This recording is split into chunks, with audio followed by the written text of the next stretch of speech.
Hello, bronies and wastelanders. This is Nightlife here, giving you chapter 22 of Fall Equestria Project Horizons by Somber. This little one's called Damned.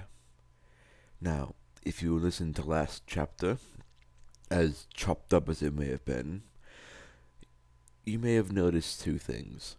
One, that I changed voices sometime at the end, which is the one I would be sticking to, for it helps to keep me calm. And two, those chapters were severely cut up into like 4 or 5 pieces. No, that's not going to fly. I would not be doing that any longer. You will be waiting longer for chapters, but they will be whole.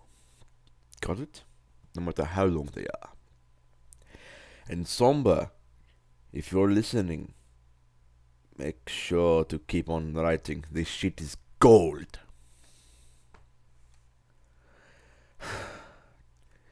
Let's get straight into it, shall we, bronies and wastelanders? You've got to get into the spirit of things. After all, this is your new home. Not anymore. Death.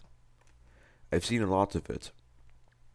I've seen old deaths in fields where soldiers were left to decay, or dried up bodies stuffed in closets for centuries to mummify or rot.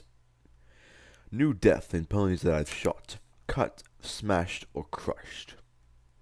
Casual death, as casual as blowing the head off a raider because she's a raider. Merciful death in a mare killing herself to escape the agony of dying in a wall. Sudden death in a door crushing a stablemate. Slow death in scavengers dying around flank. Meaningless death in a mother getting run through for being mistaken for a long dead mare. And cruel death in a comforting hug that transformed into a deadly embrace. Fuck, rampage. Through it all, I've tried to find a line. I've worked to keep a standard. Struggling up the slippery slope, I've only killed the bad ponies. I wouldn't kill the helpless ones. I'd do better. I'd be kind. Be strong. I'd hang in beside my friends. I wouldn't allow myself to become an executioner. Now I'd returned home. It wasn't a perfect home. In fact, it was a pretty monstrous one. We'd done horrible things here. All of us. Every pony was complicit. But I took solace in the hope that all it would take was an outsider's view, a fresh perspective, and the mares of Stable 99 would realize their mistake. They would go out and become part of the world again. They'd work to make it better. Instead, they made it lunch. The disease Glory had discovered, that the Enclave had been developing, that I'd encountered face to face in Tumbleweed and those farmers, had found its way to Stable 99. The overmare who I'd assumed dead and gone had certainly become one of its first victims. Her laughing cackle rose higher and higher over the intercom as she pranced in front of the armored view, her pale legs covered in bites and sores as her bloody red lips curled in glee.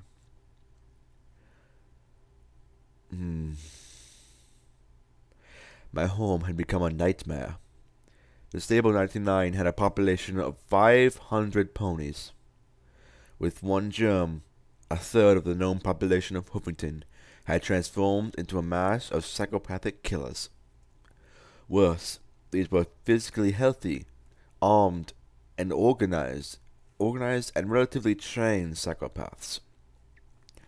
And they had been hitting caravans and villages, no doubt bolstering their stable's armory with whatever they could take.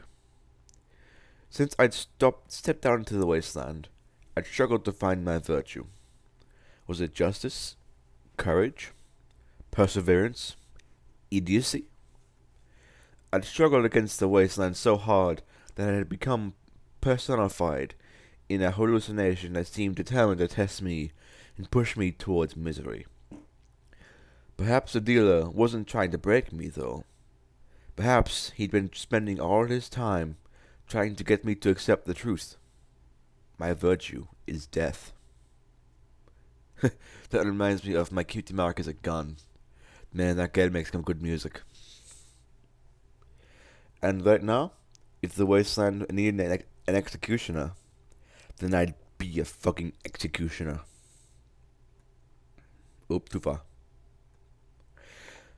There were no words I could say, no songs I could sing, no refuge from the sight of my mother's decapitated head spiked in the middle of the atrium as giggling, laughing ponies I'd known my whole life spilled from the hallways leading to the large vaulted chamber.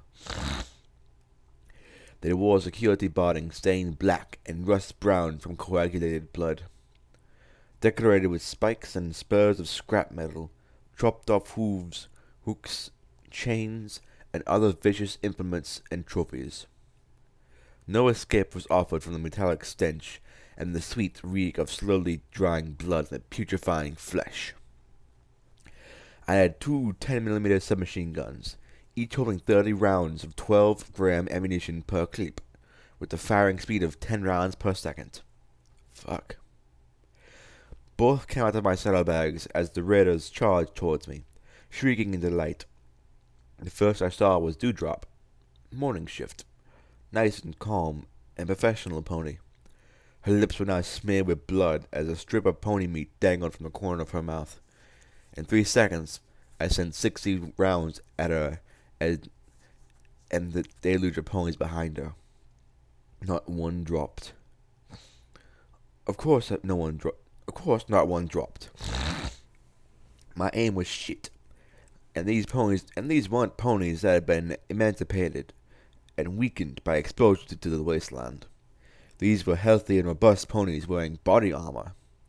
They had access to medics and buck and other controlled substances kept in reserve for an incident. I ejected the clips and slammed fresh ones home, then slipped into the calm of sats. I could see every inch of Dewdrop's face. Those purple irises and pinprick pupils, surrounded by thick, piss-yellow sclera. And in that magic, decelerated sight, I could watch in perfect detail. 6 rounds coated her faceplate in webs of cracks and chips. 6 more shattered the plate into jagged and broken polymer chunks. 6 more transformed the face of a mare who could balance 3 sacks of food wafers on her nose into strawberry jelly. 6 more, and I watched the pulverized remains tumble from her neck and bounced across my hooves, her body crumpling like a broken toy. Goodbye, Dewdrop. Blackjack, come back. Blackjack, come back. Nakune's voice whispered urgently in my mind as time returned and I focused the remaining rounds on Shuffle and Primer. Their shotgun blast slammed into my armor as I raced to the side, flinging away the smoking clips as 2 more lifted from my bags and slammed home. More shots beat my plating, shoving me around. I ignored the pain, ignored my friends, and let the rage sweep me along in its own terrible poetry. Pony, pony, rage resound, in the stable on the ground. What immortal horn or hoof could frame thy fearful symmetry? Primer staggered as the stream of bullets crushed and snapped her forelimbs, but still she came on. Shuffle raced around behind me, blasting at my combat armor. I felt my bones groan in protest as I rose on my hind hooves to meet Primer. Then we met, and I grappled with the mare who taught me to firearms, her head turning to bring her automatic pistol in line with my face. My blue and yellow eyes wide with glee and thrill as the hot, reeking barrel pressed against my cheek. 2 SMGs pressed their smoking hot barrels against her ribcage, and without blinking I sent the remainder of the clips into her chest cavity. She folded against me, her jaw trying to work the automatic to take me with her. I dropped the exhausted SMGs and seized her weapon as the life of the pony who taught me never, as her, ugh, and dropped the 2 SMGs and seized her weapon as the life of left the pony who taught me never to waste ammunition. In what fallen city or land did your spirit break so grand? How much pain did you endure to protect and life secure? I whirled and I shuffled, reloaded her shotgun. The yellow unicorn mare fumbling with her ammo. Madness hadn't robbed her of that.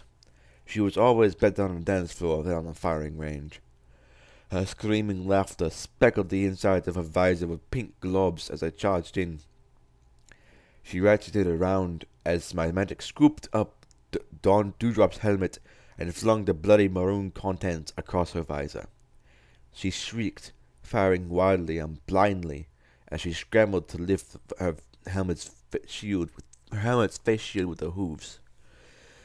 She managed to get it up. Har har har. She stared down at the barrel of my gun as I slammed it against her eye and sent the bullet to obliterate a lifetime of amazing dance moves. Prima would have been so proud. And what friends and what love could lift your heart up above, and when your tears begin to fall, what dreaded sorrow held you in thrall? My friends were fighting behind me, screaming and shouting my name like distant ghosts beckoning me. More ponies were coming. Friends, acquaintances, rivals. More ponies were coming. I heard that. Ponies I barely knew or recognized, save that we once shared a meal at the cafeteria, or passed one another in the hallway from time to time. Sats recharged, and I sipped into it to put 3 automatic rounds into the mare that worked the cafeteria on the evening shifts, and always managed to slip a little more sugar than rations allowed. She staggered and twitched, her eyes widening as in an expression of lucid wonder before I blew out her throat in an arterial spray. More ponies were coming now. They came with mad giggles and jeering cries. Their familiar faces stretched into caricatures of the ponies I'd known. They tittered madly through the bloody grimaces as they advanced on me from both sides. I felt the distant, wet sensation of blood on the inside of my armor. I ignored it, like I ignored the screams of my friends, the frantic whispering in my mind, or the shuffle of cards within my soul. There were 500 ponies that needed killing. What the shotgun? What the flame? In what torment birth your shame? That the rifle? What dreaded eye? Guide your bullets as they fly. My friends fought in a knot behind me. Rampage was a 1-pony stampede, a spiked wrecking ball even in armor a size too large. She was as strong as 10 ponies, but she had 10 blasting her and 10 more shoving back against her armored sides. Lacune swept at the minigun like a magic wand, its tip sending out a line of sparkling death that made the pack surge back and forth in sick unison, while her shimmering shield deflected their shots. Only the occasional explosion announced P-21's presence, and blasts and bursts sent knots of them reeling. But they had portions protected from innovation by the stable's shielding, and I watched as the holes closed as they drank and rallied. Gloria flew from balcony to balcony, trying to draw fire up into the air of the atrium as she circled and darted from one side to the other, and blasted magical light at every pony who tried to use the higher platforms to fire down at us. I wondered if it was easier for her, not knowing she just killed textbook, the worst teacher in Equestria, and the only one I'd ever known. The one who tried to teach a little filly about a war, ministries, and the mayors who ran them. I felt a stab in my rear left leg and looked down at a filly just old enough to have her cutie mark. She was jabbing a carving knife through the gap in the plates. I looked into her wild, diseased eyes, wondering what her name was. What was her job in 99? Who was her mother? Was she on evening shift? What did she like? What did she dream of? Then I realized none of that mattered. I brought the claw across her unarmored throat, and like it was water. She looked down in confusion at her own blood spattering across her forelegs. Then she looked at me as her gaze unfocused, the knife slipping from her slack mouth. Yes, that's your blood, sweetie. Then her eyes half closed as she curled up for an endless nap. When your guns and pistols draw, and promise of doom and death in store, do you smile, you work to see? Do you kill, to be set free? I was failing, falling. There were too many in the room, all armed, all armored, all family. They rolled in front of me in a wave, their own stats-guided shots cutting into me like knives as I struggled onward. My shotgun roared, the barrel now glowing a cherry red. Angles, one of the structural engineers, slammed into me wearing cobbled-together armor from her workshop. The spikes plucked at the holes in my armor as she bit at my throat. I had cheated off her math homework for years. She'd known. She never hid it. Shoving her back, I plunged my dragon claw into her eye and kept pushing until the back of the socket gave way, and the curved tip pushed deep inside her skull. Thanks for the answers, Angles. With each mare I killed a little more of myself. Pony, rage resound, in the stable underground. What immortal horn or hoof dare frame thy fearful symmetry? P-21 slammed into me. I wish I'd made him get some barding too. His sides gleamed with blood from bites and cuts and kicks. Yet he was still on his hooves. God says he was tough.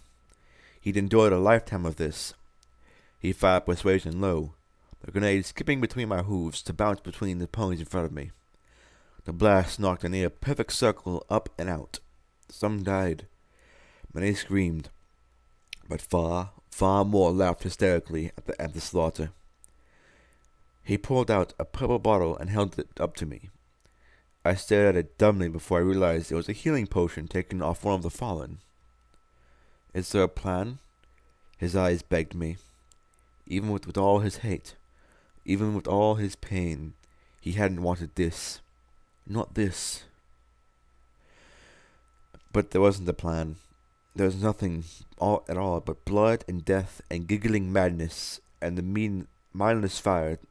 We returned to it. Simply shoot and shoot and shoot. And when he was grabbed, his tail yanked as his hooves skittered on the bloody floor, and he was pulled into that mass of raiders, of mares who had used him in the worst possible way. Rampage struggled on 3 limbs as more and more raiders piled onto her. Lacuna's shield disappeared in a flash as her minigun went from weapon to bludgeon before she teleported away. And then I was falling as half the stable disappeared in red. My legs folding beneath me as an odd numbness spread through my left side, and the world sounded like I'd dunked my head in the water in the tub. I wanted to keep shooting. I did, but my magic didn't seem to know what to do with the triggers or the like. Glory descended, screaming through her tears as she landed atop me. Her grey wings spread wide as if to shield me from the world, as her beam guns flickered weakly, failing from overuse. I could only lie there, the stable spinning around me as blood poured down my neck. Fly away, Glory. Fly away. Go back to chapel, please. And then Rivets and Midnight came out of the crowd, and they were screaming and firing and dragging me away to join Mom. I was so tired. The wasteland wanted me to know why I'd broken me. Consider me broken.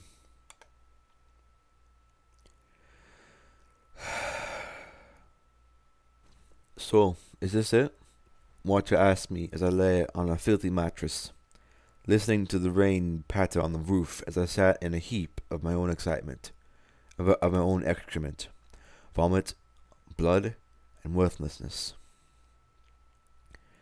A terminal flickered on the desk with a simple message: terminate power, Y/N. The dealer quietly looked on with tears in his eyes as he slowly shuffled the cards between his hooves. Are you done? Asked the little bug robot. What else is there? What else is there? I asked as I lay alone in that room. I failed. You think you're the first? Asked the robot. You think you're the worst? No. I muttered softly. It's not a fucking contest, Watcher. I'm tired. I'm tired of evil. Fucked up shit. I'm tired of a world of evil, fucked up shit where no matter how hard I push, there's something worse to push back. I kill Deus and get a new Project Chimera monster. I try and help the Sand Dogs and they wipe out River. I try and help the Sand Dogs and wipe out Riverside. Every step I take, it comes with 3 steps back. You don't live for the evil, fucked up shit, Blackjack. You live for the good parts. You live for the parts that matter, Watcher told me as he hovered overhead. Only an idiot lives for the misery. Wise words, my friends. Wise words. Do you ever feel your life is meaningless or worthless, like I do? Live for the good parts. For me, the good parts are helping others. I closed my eyes, feeling the cold, reeking vomit under my cheek as I curled up a little tighter. And what if there aren't any more good parts, Watcher? I whispered. Then you fight like hell to make some. Ha! Fuck yeah, Watcher. Fuck yeah. Watcher replied. You fight till you're out of bullets. You fight till your limbs are broken. You fight for your friends. You push and bite and you don't give up till things are right again. Are things right, Blackjack? Are you happy with how things are right? Are you happy with how things are right now? Is this it? Fuck yeah, Watcher. You fight until you make things better. A stone cold determination to do better. There's no better thing in this entire world. I couldn't answer him. I couldn't tell him. I couldn't do anything but look at the dealer as sad tears ran down his cheek as he slowly rose. His worn cards fluttered across his hooves. I'll be outside when you're ready, he rasped quietly as he walked to the door and stepped out into the rain. Damn it, Blackjack! Watcher shouted at me as I lifted myself to my hooves. We need you! P-21 needs you. Rampage needs you. I need you, damn it! His tinny voice crackled as he fluttered in my face. I felt the chunks of foulness oozing southward. Fight! We can't do this without you.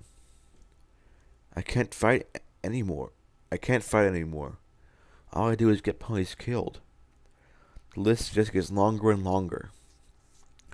I said softly as I walked towards the door. Time to pay the price.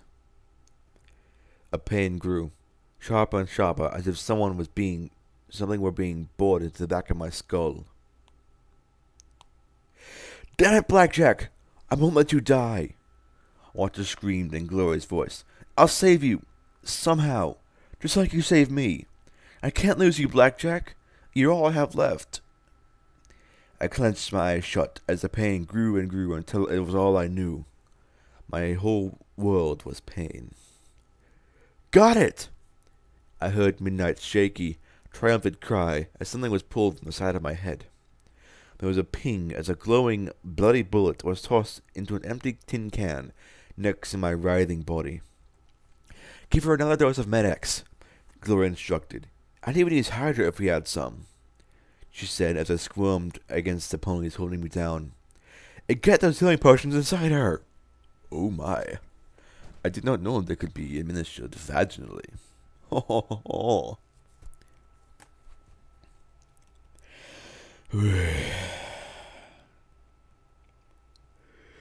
And then they yawned with the story of 1,000 people. No. Hurry up, Rivers rasped as she pinned me down. I didn't feel the prick, but I did feel the numbing relief as the pain was taken away. The metal funnel was lifted to my lips and forced between my clenched teeth. The slightly bitter tang of healing potion dripped down my throat. I swallowed reflexively. More of the pain went as I drank along. Injuries going away as the healing magic spread through my body. Finally, I relaxed. The whole side of my head hurt, but it felt like my body was coming back together again. What? What? Sorry. Reading ahead. I muttered weakly, looking up at the grey... sorry, one moment. And I'm back! Oh, great, where was I? At the grey earth pony, the black unicorn, and Gloria. What happened? Why'd my head hurt? Are you asking about charting into a stable of raiders, or the part where he got shot in the head? Gloria asked with a mixture of new relief and old irritation. Didn't you hear P-21 warning us to slow down? That something wasn't right? I think, vaguely, but I wanted to make sure the stable was closed. Then everything went sort of fuzzy on me. I blinked as I sat up, wincing as I touched the side of my head. I got shot? I was wearing a helmet, which is why I still have a head, Midnight said as she floated my helmet to me. Actually, I got shot in the head multiple times, judging by the dings and scrapes. One round, however, had punched through the armor and straight into my head. I glanced at the bloody round in the can. .308 armor-piercing round. What I'd use if I hadn't been in my own. What I'd use if I hadn't been in my own. If I hadn't been in over my horn, killing. Oh, goddesses. My heart started to pound faster and faster as I realized what I'd done. Dewdrop. Shuffle. That feeling with a knife.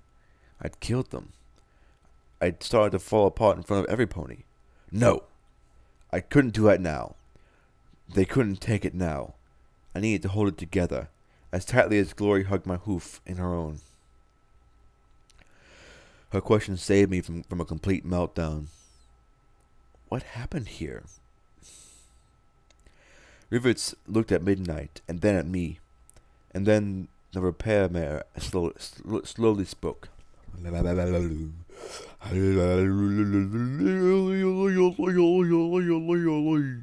SpongeBob. Well, you had us evacuate down here to maintenance levels, and for a while there were shouts and bangs. Some of the invaders tried to get downstairs, but we used pipes, horns, and hooves to fight them off. Then everything got real quiet, and we waited for some point to get us. because mares in Stable 99 did what they were told. I told them to hide. Midnight looked at me with a solemn little smile. They were shouting and fighting, and soon they were shooting. The overmare had been attacked, and she said that you and your mother were traitors. That you would let the rares inside. But I'd heard the transmission on your pit buck. I knew that she'd been sending and receiving transmissions from outside. That she called me a traitor too, and I was going to be arrested. Rivets nodded gravely. So I figured we'd just sit tight until we figured out what to do. Some ponies went topside, but most of us were trying to figure out how to get answers from the overmare. Why didn't you just arrest her? Glory asked with a little frown. Huh. Ooh, one moment. Sorry, I was reading ahead. There's no system in place for it. No precedent, I explained. Then I realized that wasn't completely true. Well, she said softly. But I knew her well enough to know that she wasn't thinking that was stupid. That she was thinking that was stupid. The last time some pony tried to overthrow the overmare, the stable was almost lost. I added, glad for the mental distraction. It's a really big deal here. That mollified her a little. So, what happened? Well, at first the overmare just sent snippy little messages that we were all traitors and in rebellion and stuff. But then she started to get creepy. She spent one whole day just giggling into the intercom. At first, we were sure someone was up there would realize she'd cracked and steal her and steal. She said that she cracked the seal and lock her up. Only they were getting creepy too. She said that if we didn't want to starve, we'd have to go up and be punished. We'd have to eat. We'd have to eat dead ponies. At that point, we've improvised what in the butt? What in the butt? No. What weapons we could. Rivers said, gesturing to a nozzle attached to a steam cleaning pack used to scrub a reactor. I thought about that. I could see an infected overmare demanding we eat the dead. Worse, I could see ponies doing it too. She was the overmare, and some ponies would probably eat shit. Would probably slit their own throats if she asked them to, or slit others. Slit. It's a sex joke. Poor Marmalade. She'd come down here too. She told us that the overmare had ordered a victory meal of the dead. It was disgusting, but it was an order. Any pony who didn't eat the meat became the meat. In Stable 99's mares were used to following orders. And Stable 99 mares were used to following orders. Then she got sick. She kept giggling and biting herself. She tried to eat her own legs. Rivets shuddered as she drew in an uncertain breath. Uncertain, halting breath. I had to put her down. Never imagined doing something like that. Glory could sympathize. The gray Pegasus rubbed her nose with a wing. Something that both my old friends found fascinating. It looks like the disease causes increased aggression and an insatiable urge to eat protein. Like. So any pony who doesn't eat becomes part of the menu. Thus, the disease gets spread. Once the cannibalism occurs once, there's an urge to expand the infected. Pretty fascinating social vector, she muttered. I tried not to scowl. She was the only thing holding me together right now. I didn't want to think about P-21 being up there. Oh fuck! What's happening to P21 up there? If you read this, you know what's happening, and it's horrible. Assuming he was still alive at all, which I was, because I'd lose my mind otherwise. So, what have you been doing? We've been living off all the old stored food that had been shoved down here after the incident, trying to find out what to do next. Midnight looked at Rivets with uncertainty. We were glad to hear shooting. They'll sometimes bring ponies from the outside, torture them, or let them join. I think the overmare just likes having us down here, slowly starving. She keeps trying to bait us with food, but we're not desperate enough to come out yet. How many ponies are down here? I asked, as I sat up and finally took stock of our surroundings. We were in Ventilation Maintenance 3, the processors humming their unending purr as they moved and purified the air as the stable of the stable around us. As I looked at the table I lay on, now smeared with blood, and at the precious playing cards now scattered across the floor. I looked out with my strange mutant sight and saw, through the flickering lights, dozens of scared eyes staring back at me. Slowly, I rolled off the table, trying not to step on the fallen cards. The hall beyond was filled with ponies, dozens and dozens. 350? 380? Midnight asked as she looked at Rivets for confirmation. More than half the stable? Much more than half. I felt struck by lightning. Okay, actually I felt shot in the head, but I pretended it was lightning. Maybe the lead would do my brain some good. Unfortunately, healing potions hadn't magically made the hole in my head completely heal, and I found myself staggering to the side, fighting for balance. I need a plan, right now, something that doesn't involve the two of us fighting 50 raiders for a piece. We sort of have one.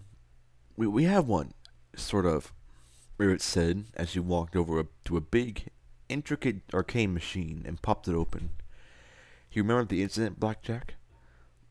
I have brain damage, so you'd probably have to be specific, I said as I stepped next to her and looked at the talisman, shaped like a pinwheel around a gemstone.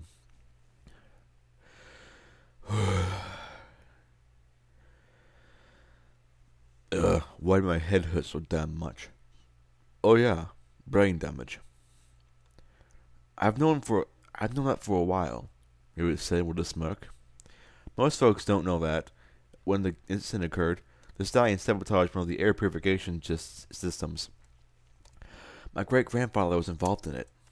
He left notes, just in case.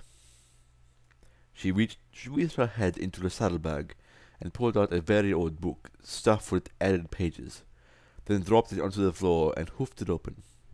Normally, the talisman converts carbon dioxide and any contaminants into oxygen. She reached out and tapped the book with a hoof.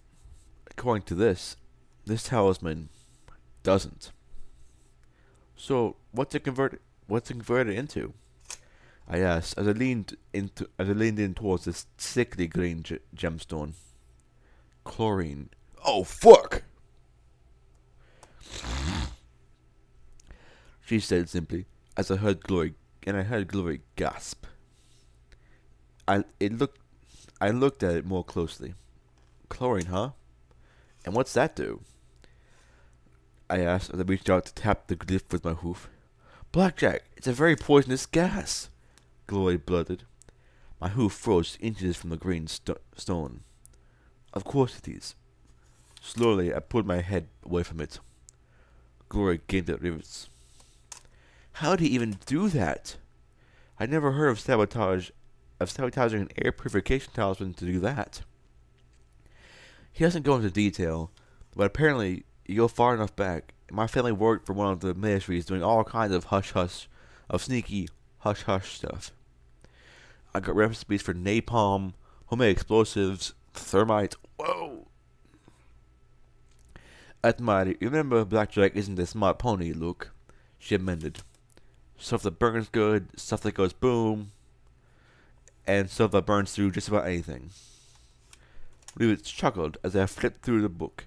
Lots of uncanny, sciencey formula thingies that were way over my head.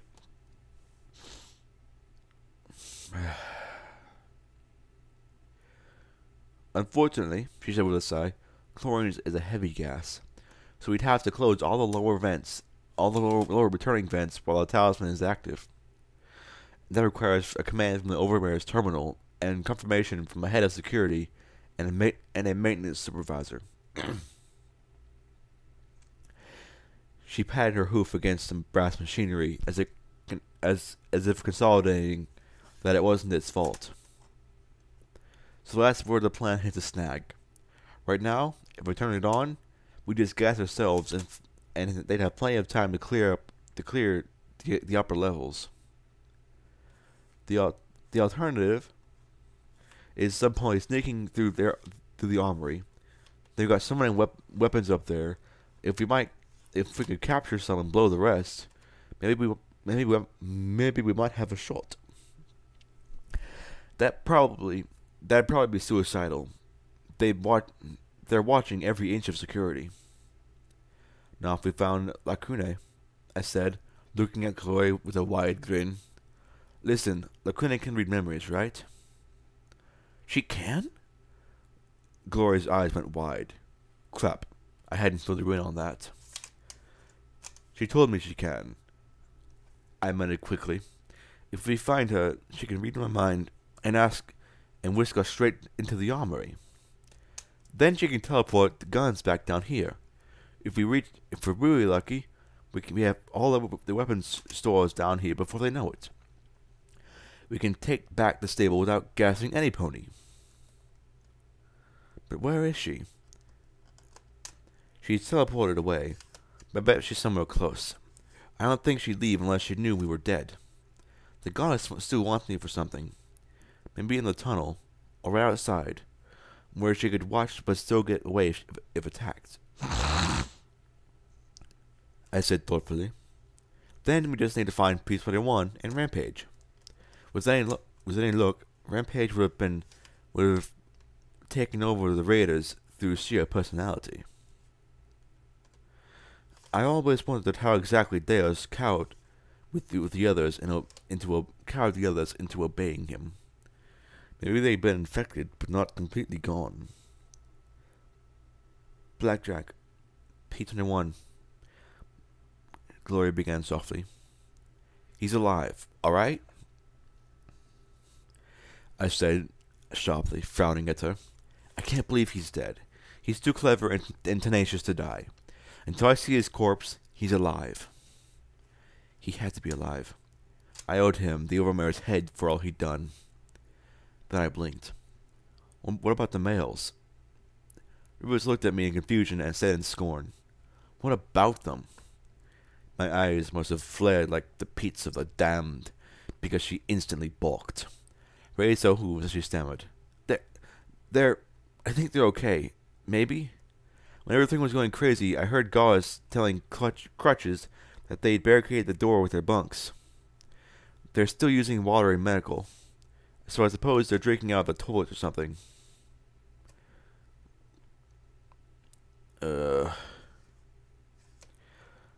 Midnight, at least, had the decency to look a little upset at that. Right, I said, feeling better. Okay, so the plan is find Lacune, get guns, take back stable, let P21 turn the overmare into a piñata for the males, and then have a party before getting to work making 99 part of the wasteland, in a good way. Yay! In a good way, yeah. Glory raised a wing. Yeah. Question: how are you going to get out of here to find Lacune? Yeah, this part.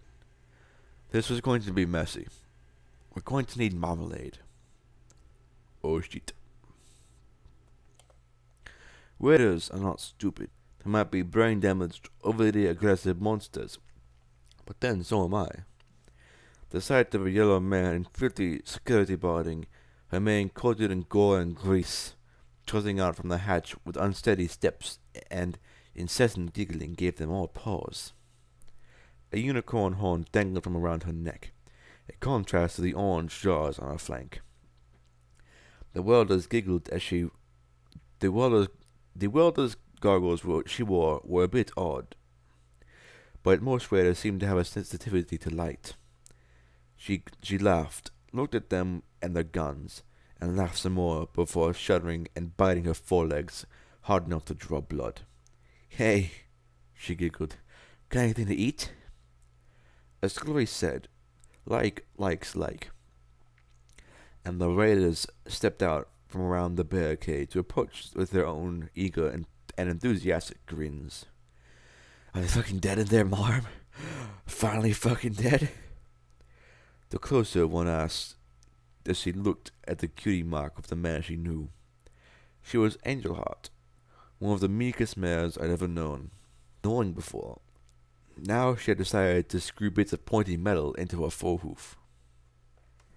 "No," the yellow mare giggled. "They're finally pissing themselves in their deepest holes since their hero was dead in the head." She rocked back and forth. "I think they're just about ready to join us." A look of relief passed between the two. "About time. Once you eat, it gets so much easier. It's not sick. Not sick at all." She laughed in glee. "Yeah, it is." And out came my dragon claw across her throat. Her eyes went wide. Enough of the ghost of the mare I'd known left to look shocked before she fell limp. The other scrambled for a shotgun, but my horn flicked on the safety as she pointed it at my head. Her mouth worked the trigger frantically, but Pastels was an artist, and for all her desire to kill me, she had no clue about the little button she had to press to disable the safety. My hooves snapped up and spun the gun in her mouth, breaking loose two of her teeth as she was knocked free. She fell back, giggling louder and louder as I raised my goggles and stared into her eyes. It seemed to draw some sanity back into her. Is it over?" she asked between hysterical little hiccups, her yellowed eyes looking into my glowing ones in desperation.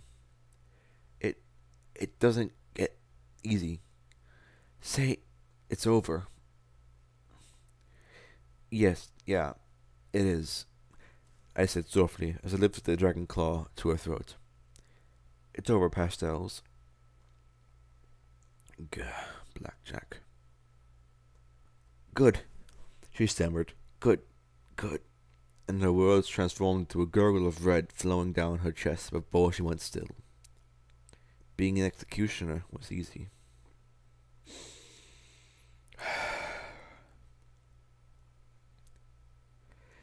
I lowered Pastels to the floor, looking in the direction of the stairs to the living quarters. Surely she'd have more than 2 guards. But really, what was the point? Raiders knew there was nowhere for the rest of the stable to go, and time was on their side. As ponies got hungry and desperate, they'd start coming out, and then the raiders would start having fun. I carefully applied more blood to my disguise, trying to obscure the dry clumps of hide wonder glued over my cards. I painted a bit on Marmalade, a bit more on Marmalade's pipbuck too. The black Delta model had been far too conspicuous, so Midnight had put Marmalades on me and copied over all the files except EC1101. The dye at least looked right. I was careful to keep the blood away from my mouth, of course. Finally, I lowered the goggles back into place and made my way towards the stairs. Moving up, I quickly saw they hadn't bothered with more guards. They trapped the living quarters with landmines and tripwires rigged to single shotguns. They actually had plates of food left out like bait for animals. I pocketed the green food chips and stepped neatly over the tripwires and disarmed the mines. It'd make the eventual attack easier. I made my way up towards the cafeteria, and the screaming, rising and falling, growing muddled, then clearer, then muddled again. I came across the second barricade. When I came across the second barricade, I had the dubious comfort of seeing the two guards looking back at me with expressions of overfed gluttony. They had started to stir at my approach. Then Carrot Stick just belched and sank back down with a groan. "Hey." She looked up at me with her pinprick gaze. "Hurry up and get some." Her horn glowed as she waved a bloody bone at me. "Oh, yeah. Looks tasty," I said with as much enthusiasm as I could fake. "She is real tender," and the orange mare said in delight, belching again before she peeled away a few more strips with a delighted groan. A fresh scream echoed from the cafeteria. "Of course, it'd be nice if the entree would shut up." I swallowed as I walked around the corner and felt my legs wobble at the sight of a foal trotting out with a dark hunk of organ in her mouth, dripping blood down from her face as she chewed in delight. "Hey, her liver's back," squealed a voice from inside. "No, sweet Celestia and Luna, no." Rampage lay on her back, chains holding her to the table, as Mince and Chopper cut away regenerating hunks of flesh, almost as fast as they reappeared. The chains holding her to the tables were being grown around, trapping her in this nightmare. Suddenly, as terrible as it was, P-21's worst fate was nothing compared to this. They could eat her forever, hauled around wherever the rares roamed as an eternal source of meat. Goddesses, I almost wanted to use folly on her right then and there. "Marmalade, is that you?" asked a deep, low voice from behind me. Suddenly, slowly, I peeled back over my shoulder and up. Way up. Most of my life, Daisy had terrified me, because she had always been half a hair from beating some pony within an inch of her life. Now, Daisy terrified me because she was looked half a hair from eating some pony. Her yellowed eyes watered, though his pupils contracted to near points as she glared at me. "Where have you been, and what's with the goggles?" I worked my mouth once, and her scowl appeared. Not fair. Normally I get 5 seconds before she scowled, and beat some pony to a pulp. "I was hiding. Sorry," I muttered lamely, my usual witty replies lost in the sight of her discolored skin. She didn't have any bites. I suspected that was because she always had somebody else on hand to bite. And the light hurts my eyes. She looked at me for the longest moment, as if trying to peer into my soul, and then shrugged. "Yeah, me too," she said before she stepped past me, and every pony got out of her way. Her body had been augmented by battered and hammered plates sharpened into spikes. She slammed aside any pony too slow to get out of her way. "Lunchtime," she grinned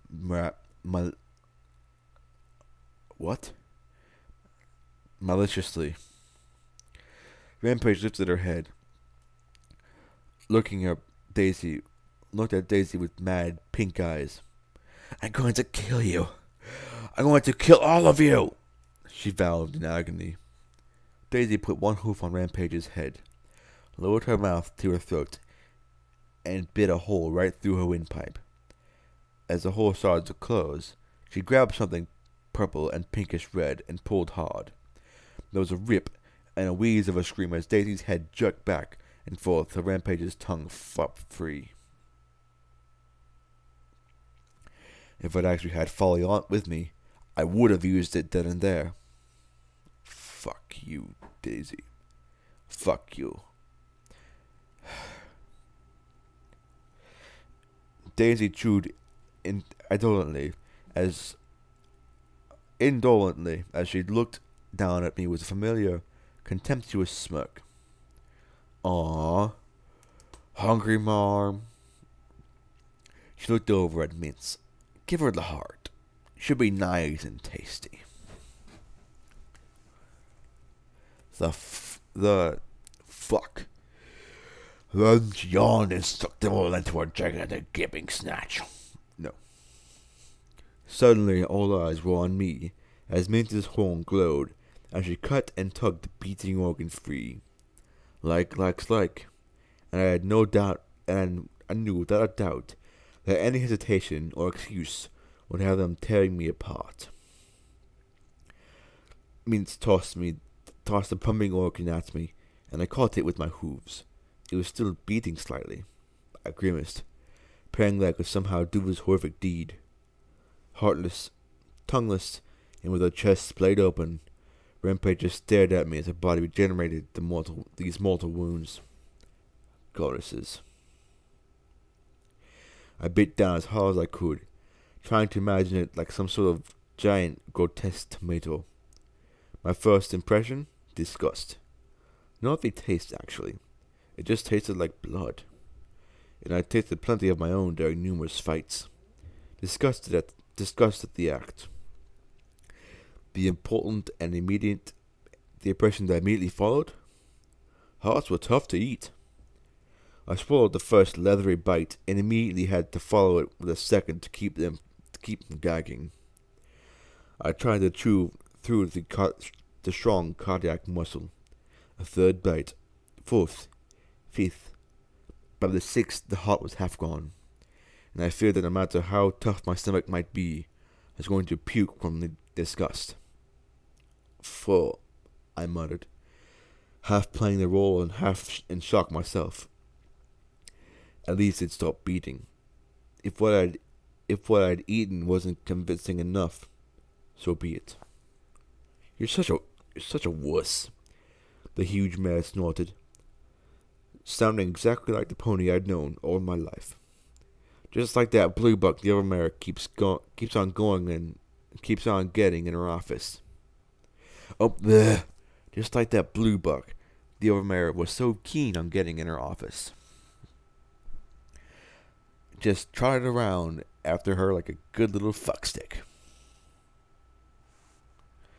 Daisy stopped, scooped the remains of the tough organ into her mouth, chewing it like bubblegum as her attention left me and returned to Rampage. Like that, the spell broke, and every pony went back to waiting for the next course to regenerate. P-21. I had to help him. I had to. I was gonna throw up. I staggered from the cafeteria, passing into the stable door chamber, and was glad to see it empty. I stepped into the little monitoring alcove above and promptly puked like my life and soul depended on it. Funny, it seemed harder to bring up than it had been to choke down, and I had tears pooling inside the goggles. My throat burned, shame coiled up inside me. The first time I'd used the rate of disguise in '99, I'd only pretended to be one. Now, I was getting my first taste. I had to stop this, even if it killed me. I couldn't let this continue. The overmare had everything she needed to make an unstoppable psychopath army. She could force feed infected flesh to prisoners, and with Rampage they'd always have a source of fresh meat. Maybe they'd eat themselves to death, like that one raider in the Mirror pens, but I doubted it. I couldn't chance it. If the overmare infected the entire stable, even Megamot's turrets and gun couldn't stop them. And with all the weapons of Megamot, sweet Luna defend my stupid ass. This had to stop.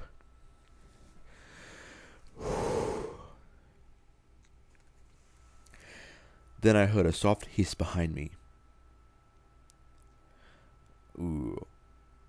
I turned till my mouth dripped, my mouth dripping bile and bits of cardiac muscle. Lacune stepped out of the secret passage connected to the stable door room to the overmare's desk.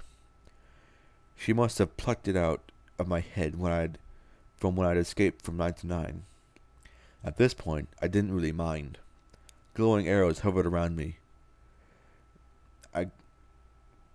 I grinned, wiping my bloody mouth. Then she shot me. Why do all my friends shoot me? Oop, too far. Lock! I croaked as two of the magic projectiles punched deep into my chest. Ugh. First shot in the head, then in the chest? Could this day get any worse? Nakune, I gasped, as I slumped next to my regurgitated meal. Instantly, her remaining arrows disappeared, as her purple eyes widened in shock. What? You? Ah. Oh my.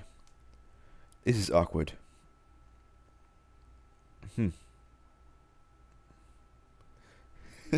Sorry, I was reading ahead.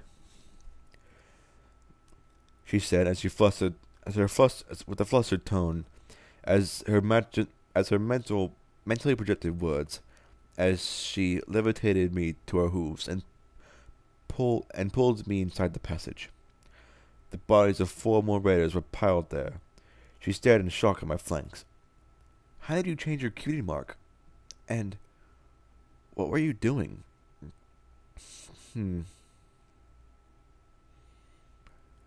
She looked through the door at the pile of regurgitated heart. She looked through the open door at the pile of regurgitated heart. I skinned Marmalade's cutie mark and glued it over my own, and I had to eat Rampage's heart to prove I was one of them. I groaned.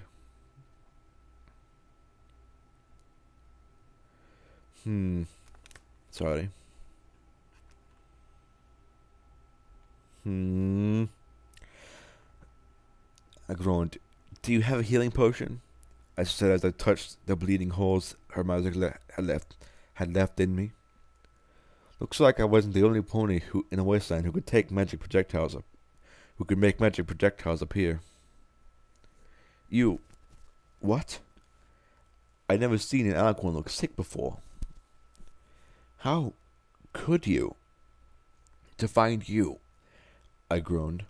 Healing potion. Yes? No? Akune. But she seemed to be arguing with herself. The mutterings inside my skull increased. No. We did not see this coming. Ugh, yes. Fine.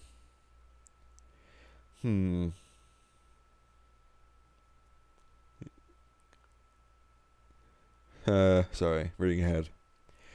She sighed as she floated a healing potion to my mouth. The goddess wants you to understand that she was simply testing you. You passed.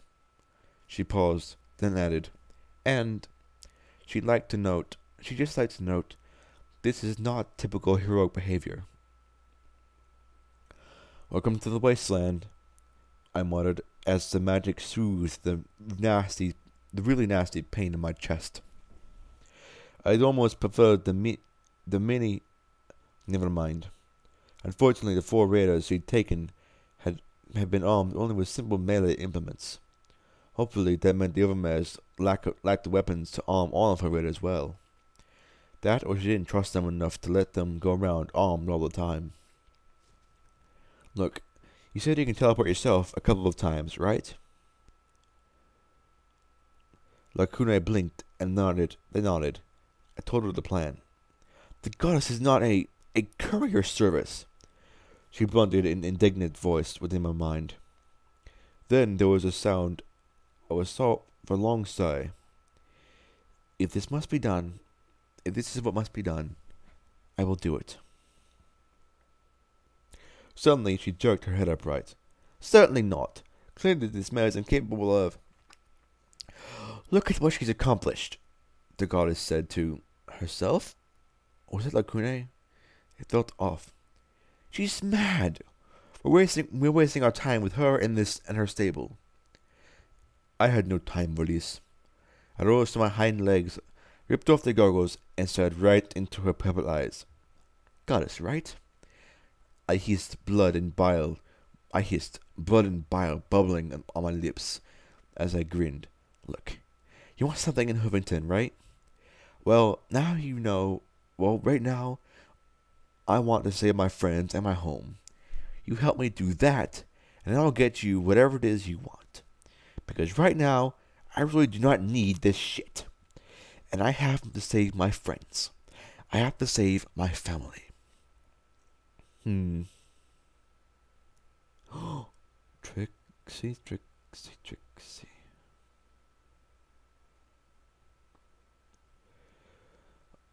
One, one wasn't going to be enough this time. She stared back, and I heard countless whispers, mutterings, and pleas. Vaguely, I could make out a mare saying, "Please, Trixie." Trixie, Trixie, Trixie. The great and powerful Trixie is now the great and powerful goddess. Oh, how ironic.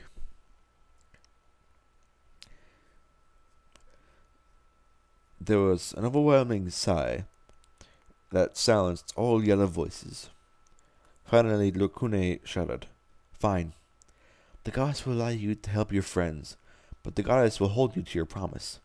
Tell this one what you need done." I was so relieved that I slumped down, shaking. If I'd made a deal with the devil, it'd be worth it if it meant I could save 99 from the overmare. She touched her horn to mine, and I closed my eyes, doing all I could to remember the armory, the overmare's office, the ventilation maintenance 3. Then I dug up every memory I could of the male's quarters off medical. I'd only seen it once, and that had been long ago. I prayed that it would be enough for her to get in and check on the males, get them out. I wasn't sure how many trips she could handle. I could hear the vast whispering inside her head. It felt like we were being watched by ghosts. Finally, she pulled away. "I think I have enough to make it. I dearly hope that they have some appropriate ammunition," she said as she lifted her minigun with a sigh. "What will you do now?" "Get P-21 back. Once he's safe, I'll see if we can use the gas." Rivers had downloaded her supervisor's code into Marmalade's pitbook. At midnight, had transferred the overmare's code in from my Delta model. All that was left was for me to free P-21 and have him give the security override. And have him get the security override. And the security code. Locks I could handle now. Terminals I'd still leave to him. If we can end this without any uninfected ponies getting killed, then we should. Funny, the dealer was missing a doozy of a chance to make me feel like a murderer. Then again, maybe I didn't need him to. I was already feeling like a monster today. "I'll get started then," she told me. Where will I find you in P-21? I was so thankful that she didn't ask, "What if he's dead?" Or, "What if he's had a 3-course meal of infected meat?" Or a 3-course infected meal. Here, we're outside the stable door," I said as I looked at my pitbook chronometer. "Please, get the males out if they're alive. I really, really don't want to gas them." I begged. I begged her, knowing that there'd be no forgiveness for that. "I will. I'll get them first, then the guns," Lukune promised. "Okay, and thank the gods for letting you do this," I added. Lukune looked surprised, then oddly amused before she shook her head with a smile, and disappeared with a flash. I sighed and pulled my dragon claw from the stained barding. Did the rare disease kill a pony's sense of smell? Slowly, I made my way up the stairs to the overmare's office. I struggled to hear through the flooring overhead. I knew the sound of stepping flanks. She was damn loud. I hit the switch and winced at the hiss of pistons lifting the door up. I hit the switch again after a few feet and wriggled through, trying not to grunt any louder than she was. "Ride the pony!" She giggled in jubilant glee from the bedroom adjacent to her office. I mouthed the words, blushing horribly. "Okay, yes, She was a psychopathic little brat that had sold out my stable, abused my friend, and killed my mother. But really? Ride the pony? I checked my earfest. 3 red bars, and only one of them moving around and making noises. Either she was really into voyeurism, or... Slowly I tried the door. I tried to the door and opened it a crack. You know, when she said, ride the pony, I'd assumed she was the one getting ridden. Maybe it was the sight of my friend gagged to the bridle, chained to a bed, and being sodomized by the current greatest incarnation of evil I'd ever encountered in the wasteland. But something about the scene brought out my inner Deus. I kicked open the door and stamped out the dragon claw, screamed, "Cut!" and charged the bed. Then I saw the glowing horn, and the straight razor pressed against his throat as he whimpered, and she didn't even stop thrusting. I knew you'd be back. He told me you'd be back, and he was right. And here you are. She gave an extra hard shove, and he cried out into the gag, as blood and tears flowed in equal measure. Overhead, 2 turrets dropped down, their guns swiveling towards me. I said, thank you for bringing my favorite buck back to me. He's always been my favorite trick pony. Oh, fuck, my brows. Here we go. I felt the pit open up inside of me. This was my fault. I'd been in sort of a reckless hurry that he'd gotten taken. You're sick, I hissed, wondering if 3 satisfying bullets could take off her head before she could slit his throat. From the line she called in his neck already, I could tell that she's been playing at it. Target her horn? Maybe. But if I missed... I am the overmare. It is my duty to maintain the security and stability of the stable. Anything I have to do to blow off steam is perfectly acceptable. I can do anything I want. Anything! She hissed, her eyes narrowing as the razors drew another line of red in his throat. And then you had to make everything difficult. You brought them here, betrayed me, just like your mother. Yes. She was mad. Just plain stark crazy. Whether it had been the disease or not, I had no idea. You stupid little brat. Do you have the slightest idea what the world outside is like? I've seen ponies fuse with machinery and monsters. Face 2-century-old ghouls who can't get over their crushes. Still have a serious hankering for some drugs. And had a boat dropped on me. Whoa. You don't get it. I can do anything. No pony will ever hurt me again. You mean Deus? I muttered looking at her. I killed him. She hissed back. I mean my mother. And she shoved so hard he screamed. Your mother? But then that made it clear. Where she gotten a toy like that one she now wore. Where she'd gotten a toy like the one she now wore. Your own mother. Every night, she hissed at me. Every night. Because she was overmare. She could do whatever she wanted. But not to any pony. Just me. She giggled brokenly as she shuddered. I tried telling your mother. I did. But she said there was nothing she could do. Nothing. Nothing! She yelled, her eyes wide and mad. So I did it myself. I waited till she was drunk. I stole a razor from her dresser. One cut. And then I was overmare. She gave a sickly, affectionate look at the bound buck. You brought back the only buck who listened. My favorite trick pony. I can ride him like she rode me. Damn, this bitch is insane. I sighed as I looked at her. I'm sorry. I'm sorry my mother couldn't save you. That's what security is supposed to do. She should have done something. Damn it, Mom, why didn't you? But none of that makes what you did all right. The stable's dying. I saw the reports. A year at most. But now we're strong. The door is open, and we've got guns. We've found the strength of meat and the strength of pain. We'll take over the surface. Everything will be mine. Nothing will ever hurt me again. She giggled as she thrust with wild vigor. Now I get everything. Right. Including this. Enough was enough. I entered Sats. Horn, head, horn, head.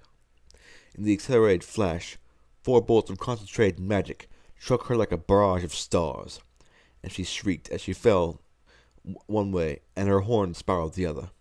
P-21 gave one last scream as she was forced out of him, immediately curling up on the bed. I raced for the bed as the turrets began to pepper me with bullets. I tossed the filthy sheets up and over one turret, blinding it, targeting the second as my horn sliced into the cables of the blinded one. With a shower of power, the cables parted and the turrets lost power as the sheets shredded. P-21, are you a... No, he was not okay. He was so far from okay that I doubted he could find it on a map. His blank eyes stared off into space as he tried to curl into a ball as much as the chains would let him. Burst rampage. Now this. My shame redoubled on itself as I focused upwards and fired 3 more shots. My medic was notoriously poor on armor, but it must have hit something vital. The second turret sparked and went dead. I fished out a bobby pin and wiggled it in the lock. Hold on. I'm going to get you out of here. Just hold on. Then I was rolling on away as the overmare tackled me, knocking me off the bed and sending us both rolling across the floor. Half her horn was missing, and it sparkled as she tried to work the magic with the stub. One bloody socket dripped down into my face as she stayed up on top of me and slammed her hooves into my face and throat in a frenzy of kicks. Between getting shot in the head once, and shot in the chest twice, and shot in the back multiple times, this was starting to look like a bad day. I'll fuck all of you, every one of you. I'm the overmare. It's my right. She screeched as her voice rose higher and higher with wild laughter. You'll never fuck me again. Never! And then a chain flipped over her head and pulled tight against her throat as 2 blue hooves yanked it taut. The chain dug in tight, and the hoof cuffs keeping it from slipping free as her mottled skin went from dirty white to a horrible blue, then purple. Her dark tongue rolled out of her mouth, and her horn sparkled desperately for something to shoot him with. Finally, she gave one last shudder and went limp.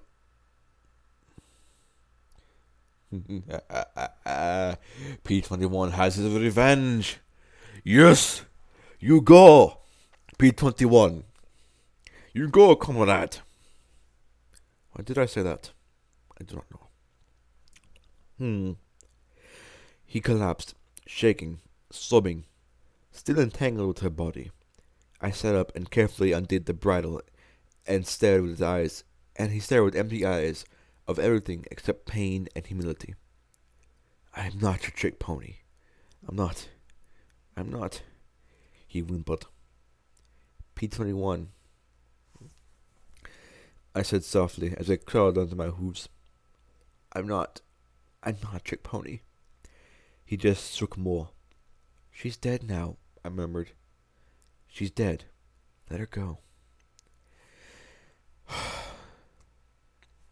He sniffed and looked at me like a lost colt, the shaking increasing more and more and more.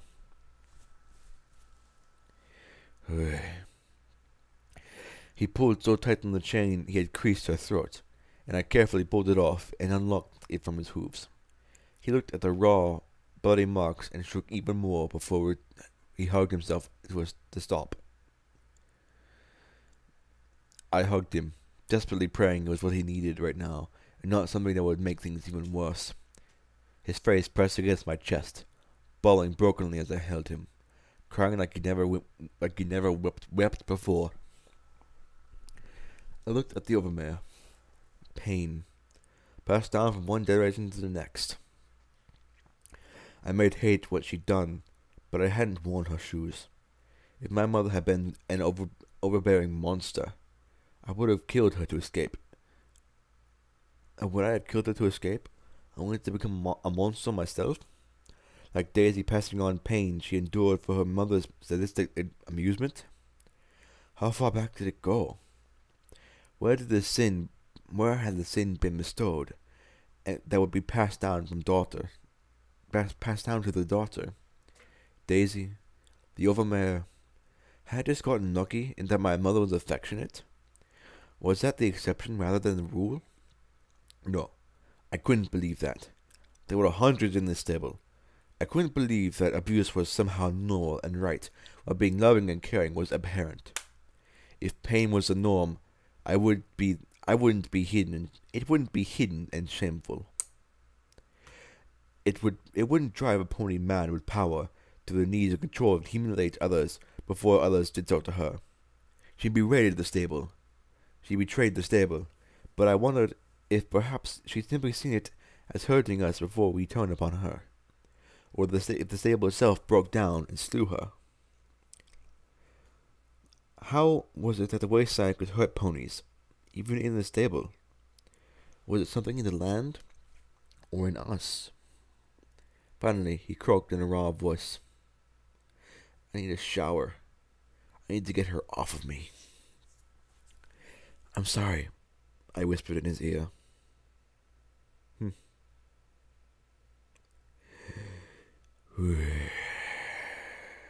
Sorry. His unfocused eyes found mine, and for a moment I was afraid I'd see disgust and scorn in them. Instead, there was only confusion. For what? I didn't listen. I ran in. This is my fault. To my horror, he smiled, like I'd made a joke or something. No, it's my fault. I let her use me as a trick pony again. I should have blown us both up, but I couldn't. I couldn't fight her. He gave a hard gasp, as if fighting to keep something down inside of him. I had a grenade, and she told me to put it down, and I did. I couldn't do anything but let her. I let her. He was falling apart again, and I held him. Yes, go, Blackjack. Hold him. And I held him. Wait. Yes, and I held him tight. No! I kicked myself as he flinched. I quickly softened my tone. Blame me, P-21. Blame her for doing it, or blame me for being stupid, or her, or her mother, or any pony, but not yourself. Understand? I said sharply. I could handle him hating me. I couldn't handle him hating himself. I need to wash. Please, tell me we can get out of here. I want to go back to Chapel, or Megamart. Flank. Anywhere. Just not here. He said with a shaky breath. Not yet. Not yet. I've got a plan. He blinked at me in confusion as I faked my best grin. It's a good plan. What if my best? He looked at me for a long minute, then hiccuped. Then gave a crooked smile. Oh, so we're doomed? We're doomed then. He might have been sarcastic, but there was a terrible hope in his voice too. I felt a little relief. Smart ass, I said as I trotted over to the overmare terminal. Can you get into the systems and download the head of the security mare's password into this pitbuck? I asked as he limped after me, moving much more slowly and tenderly than before. He nodded, and with a few step taps he was in. She didn't change her own password. His B-21 said in an eerily detached tone. Eerily detached voice. He wasn't out of the woods yet. Do you know what his primary security password is? Blackjack. He said with a glance at me. I sniffed. Great. Couldn't have guessed that, could I? I raised the overmare's desk in time to see a purple flash. Lakune staggered, looking quite mortal. Her black lace dress was spotted with sweat. I didn't know how Lakune did sweaty, but Lakune certainly appeared to have exerted herself quite a bit. The mails are safe. The weapons are moved. Is the gas ready? Almost. Will you be able to take both of us? I asked Lakune as I poked around some of the files. Perhaps one at a time, she said as she looked at B-21.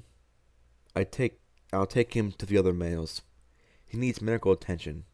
From the look in her eye, she clearly wanted to do far more for him than that. Unity would give him peace. I suddenly felt prickles run up my mane. Would it take away the pain? No, but it would help him bear it, she said softly in my mind, as we help bear mine. And with that, she said, and with that, she and P-21 flashed away. Maybe it was just me, but it seemed like Alicorns had a real love for melodrama. Then the overmare's door hissed open, and Daisy walked calmly in with her bloody lips wide. So, is she dead yet? Given her black-faced corpse lay at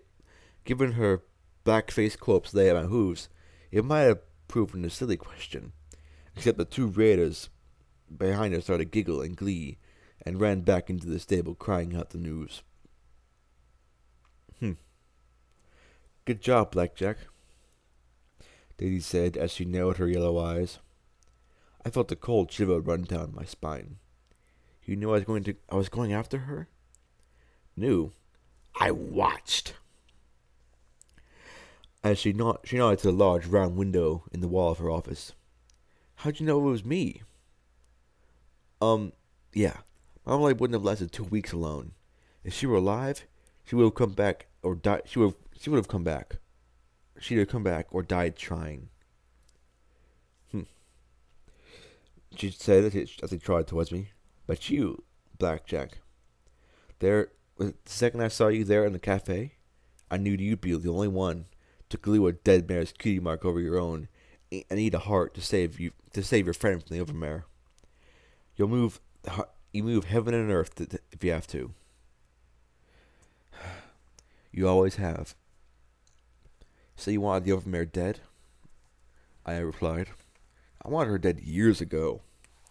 She replied with a glare at the corpse that was oddly tinged with regret. I thought a few years back that we understood each other, that we could be something, but she was already too pissed off, too hurt and crazy. I saw her mom I saw her offering her. I saw her offering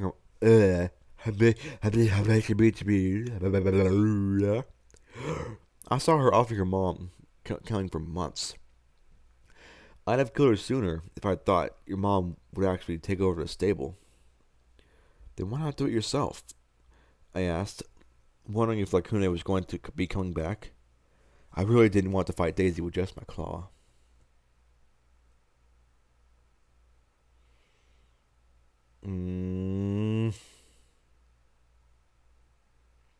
Wait.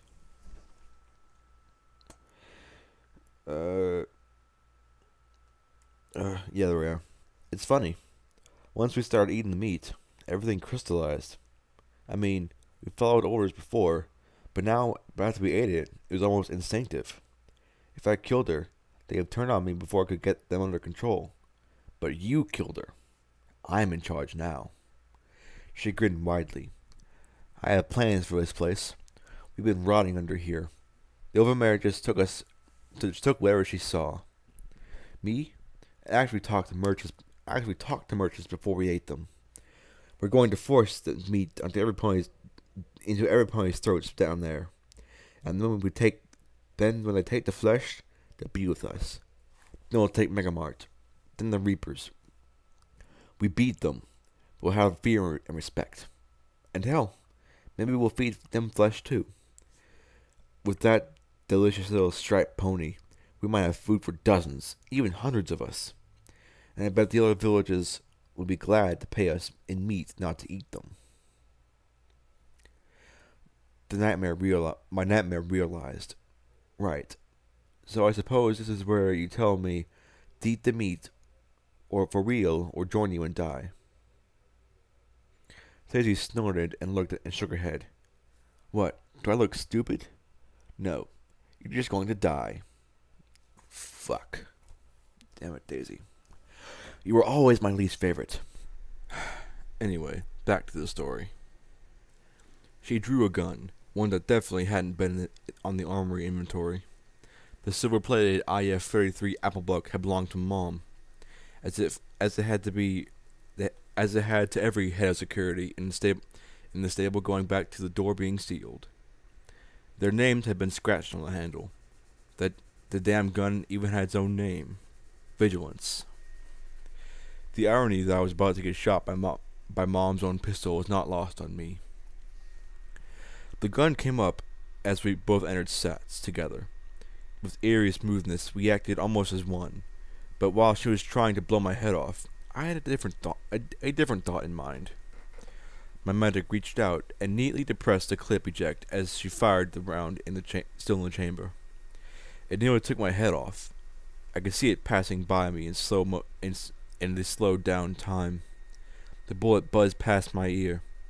I took the hefty clip and promptly smacked her across the face with it twice.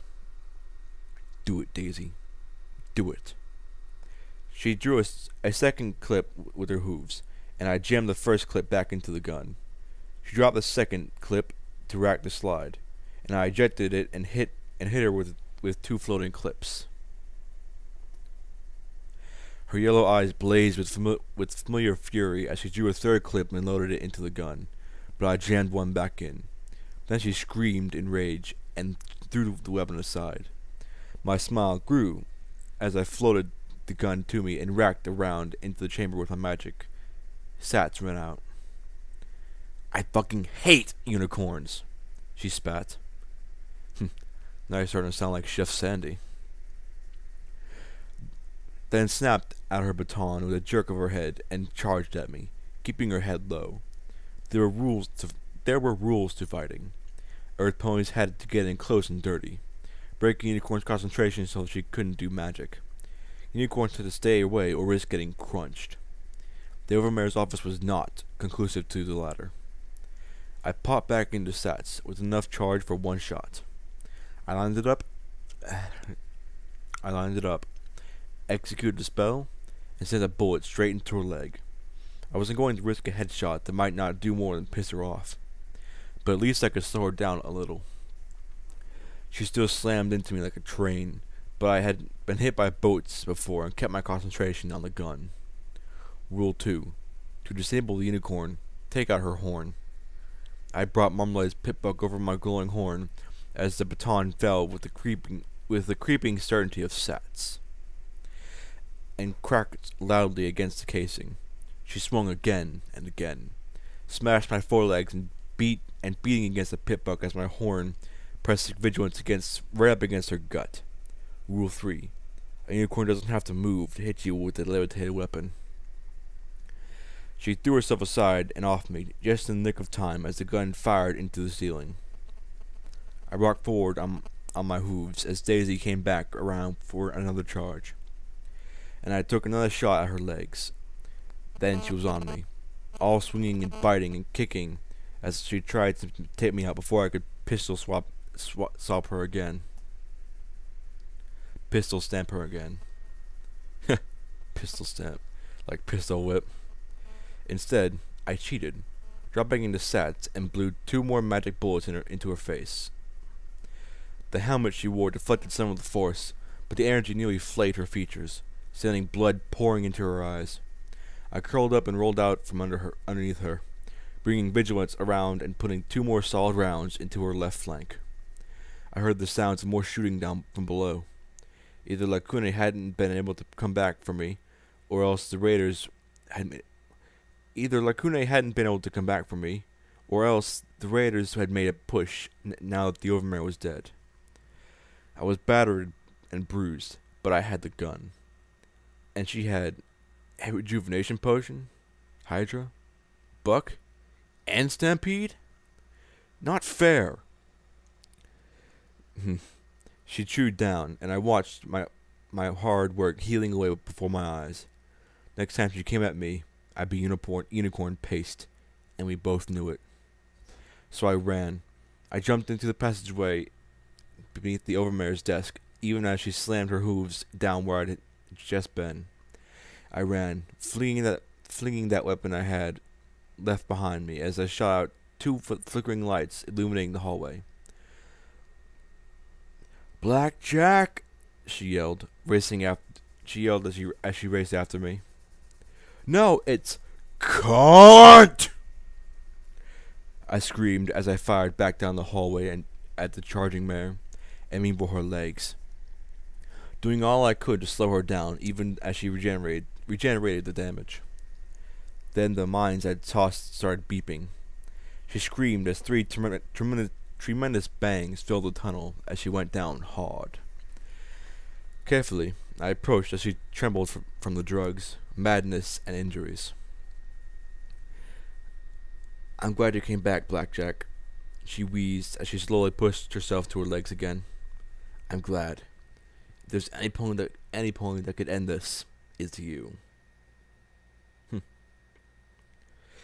I could hear the grind of bone. As her limbs knit together.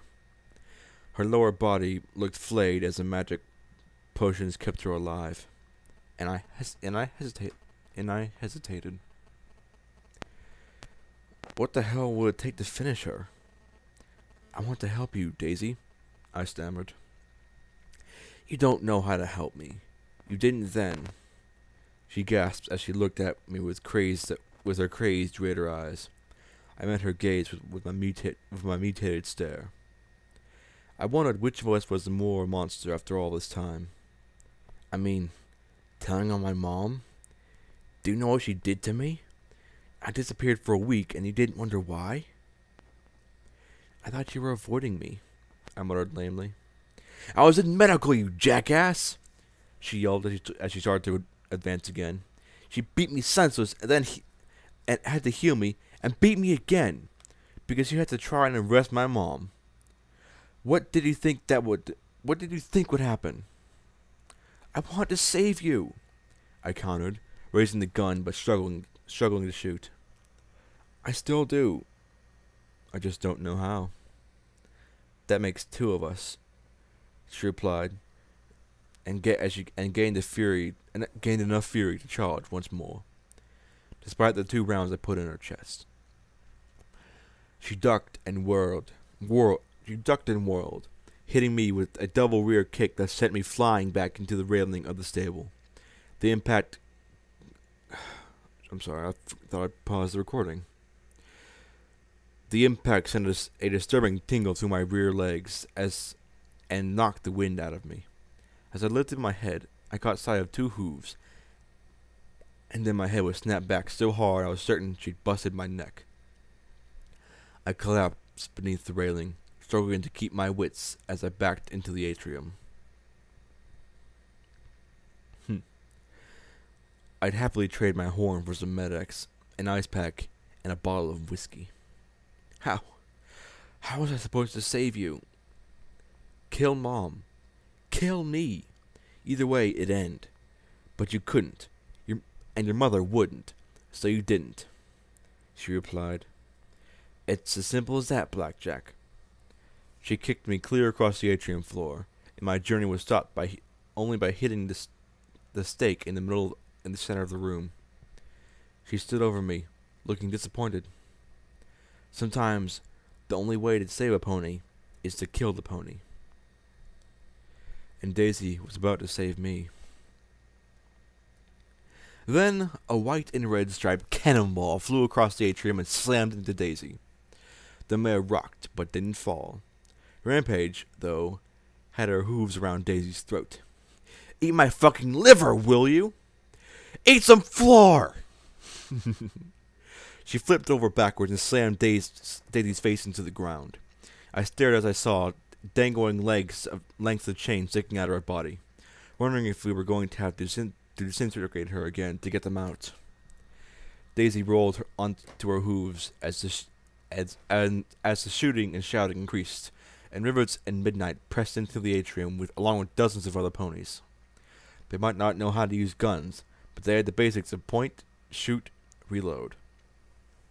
Rivets dumped a tin can of scrap metal into the nozzle of her steam cleaning pack. Oh, I love that gun. The junk shooter. And with a great whoosh and clattering bang, she blasted a chunk of raiders with shrapnel and scalding vapor. Their weapons sparked off her welding helmet and thick protective barding. "Hey, meat wagon, get out of the way!" she yelled. Rampage stepped away from Daisy with a sharp grin. "You don't fucking get it, do you?" Rampage sneered up at the larger pony. An emerald beam of light flashed from the balcony, the energy burning away Daisy's body and cooking the meat beneath it. We're her friends. Glory said. We're her friends, Glory said. The small gray Pegasus had been forced to mount Leo's old gun to fire over her shoulder to accommodate for its size and weight. Fuck, she got that thing fixed? Holy shit! I remember that gun in Fallout New Vegas. That gun is the shit! Speed of a laser and the power of a plasma. Fuck yeah.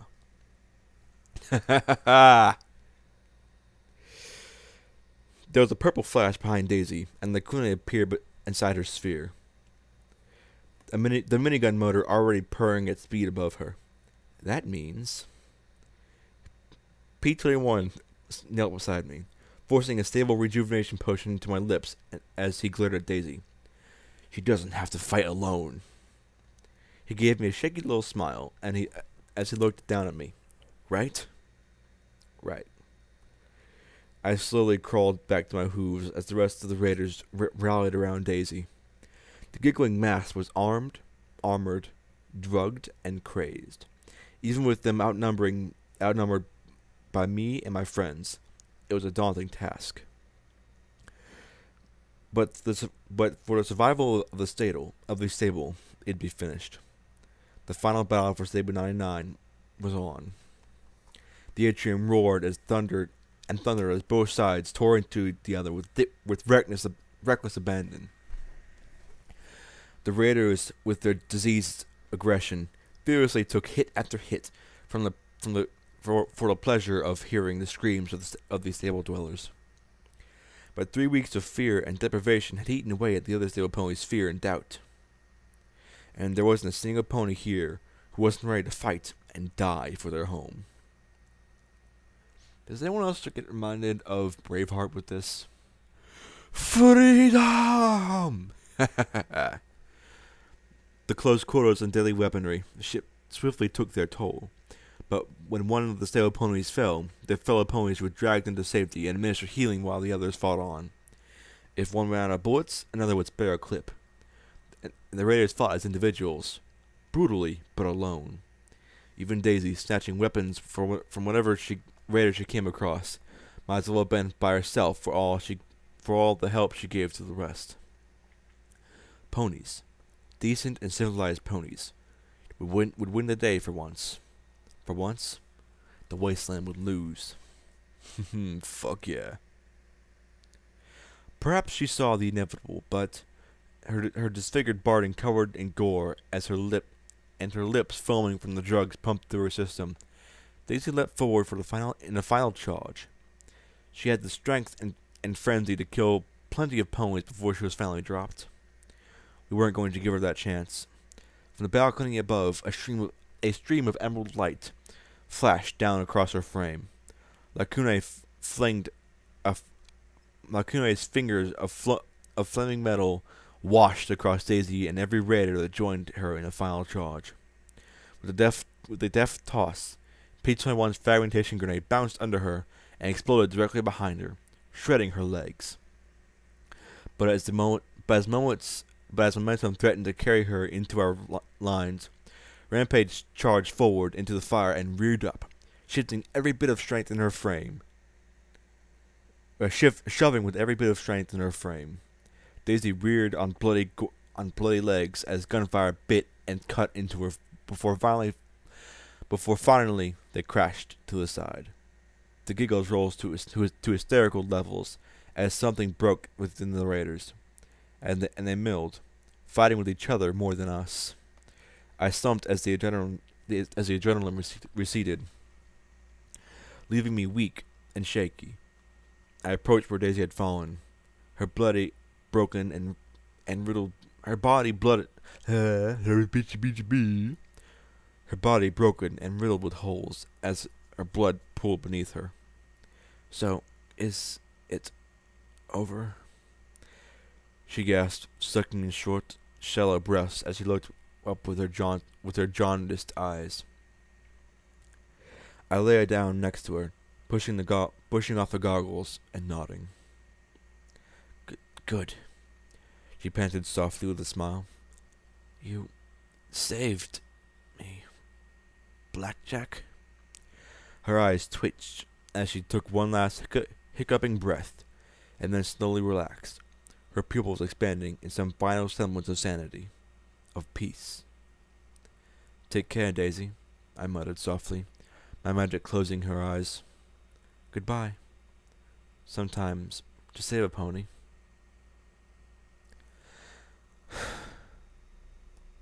We'd won. Victory was supposed to bring certain feelings: joy, elation, celebration, certainty.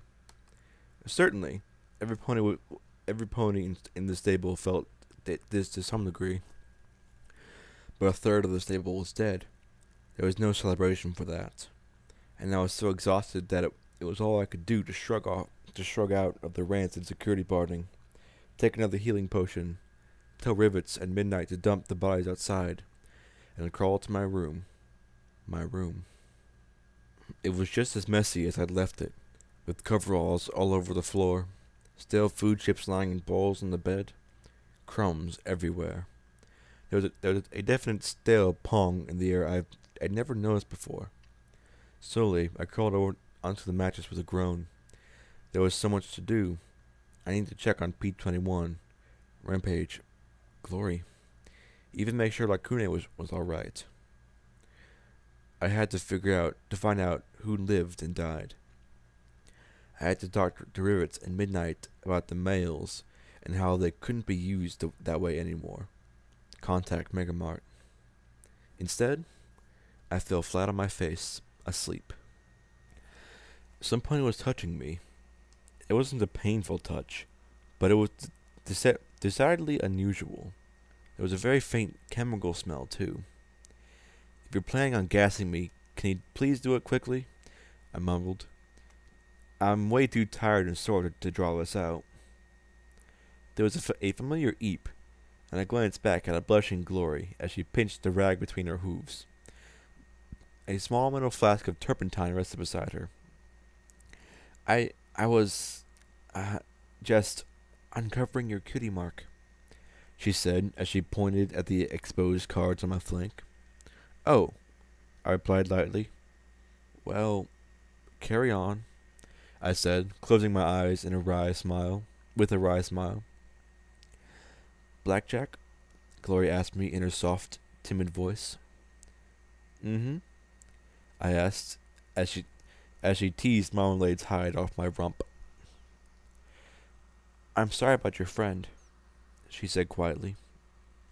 Me too. Though Daisy wasn't a friend, exactly. I sighed. She was the first pony I'd failed to save. Her mom was beating her. I tried to get her arrested. It didn't work. I'm pretty sure I'm to blame for making her so hurt. Why? Glory asked softly. You're not to blame for everything that goes wrong in the wasteland, or even your own stable. You tried to help. That has to count for something. Good intentions don't excuse bad results, I said with a sigh. Do you think we could have helped them? The infected. Glory started to say something as she nudged the glued flap of my hide aside. then sighed. No, it's not like you can just wave a magic wand and have a cure. There was much magic that may have been able to help, but today, a cure would take months, maybe even years of research. But Lighthooves created that damn thing. Hmm. I winced as she pulled the flap free and tossed it into the trash. No, I seriously doubt he did. I don't know where he found this disease, but even the Enclave can't create something like this from scratch. So even if he altered the contagion, he might not have a cure himself. I'm guessing they increased the rate of progression. It sounds like most raiders take months to break down, but this did it in less than a week. Hmm. I sighed as I felt the turpentine evaporating on my butt, feeling a niggling sensation. You know, the flesh-eating parts aside, I wonder if Lad Hooves was after something else. The infected ponies were all loyal to the Overmare and Daisy. What if Lad Hooves wanted the disease to create unconditional loyalty? It would explain why he wanted to accelerate the infection rate and to find a strain that would work on Pegasi. Maybe. But why? Most of us are already loyal, she said a touch defensively. But would you kill, say, helpless service ponies? Fuck. Duvar. Good. Here we go. Or the Pegasi, if given the order to. She looked particularly troubled by that. Maybe the Enclave is after a disease that ensures loyalty. The aggression is just a bonus. That's a terrifying thought. It would mean that Lighthooves plans on asking Pegasi to do things that are grossly illegal or immoral. That's treacherous. She said nervously, then shook herself. This is all speculation, though. We don't actually know why he's developing it. I groaned. Why can't a smart pony think about this? Smart ponies are, she assured me with a pat on the shoulder. Then there was a moment's hesitation. Blackjack, on the boat. Why'd you point that gun at me? I sighed. 'Cause I'm crazy? Blackjack. No, really. I'm crazy, Glory.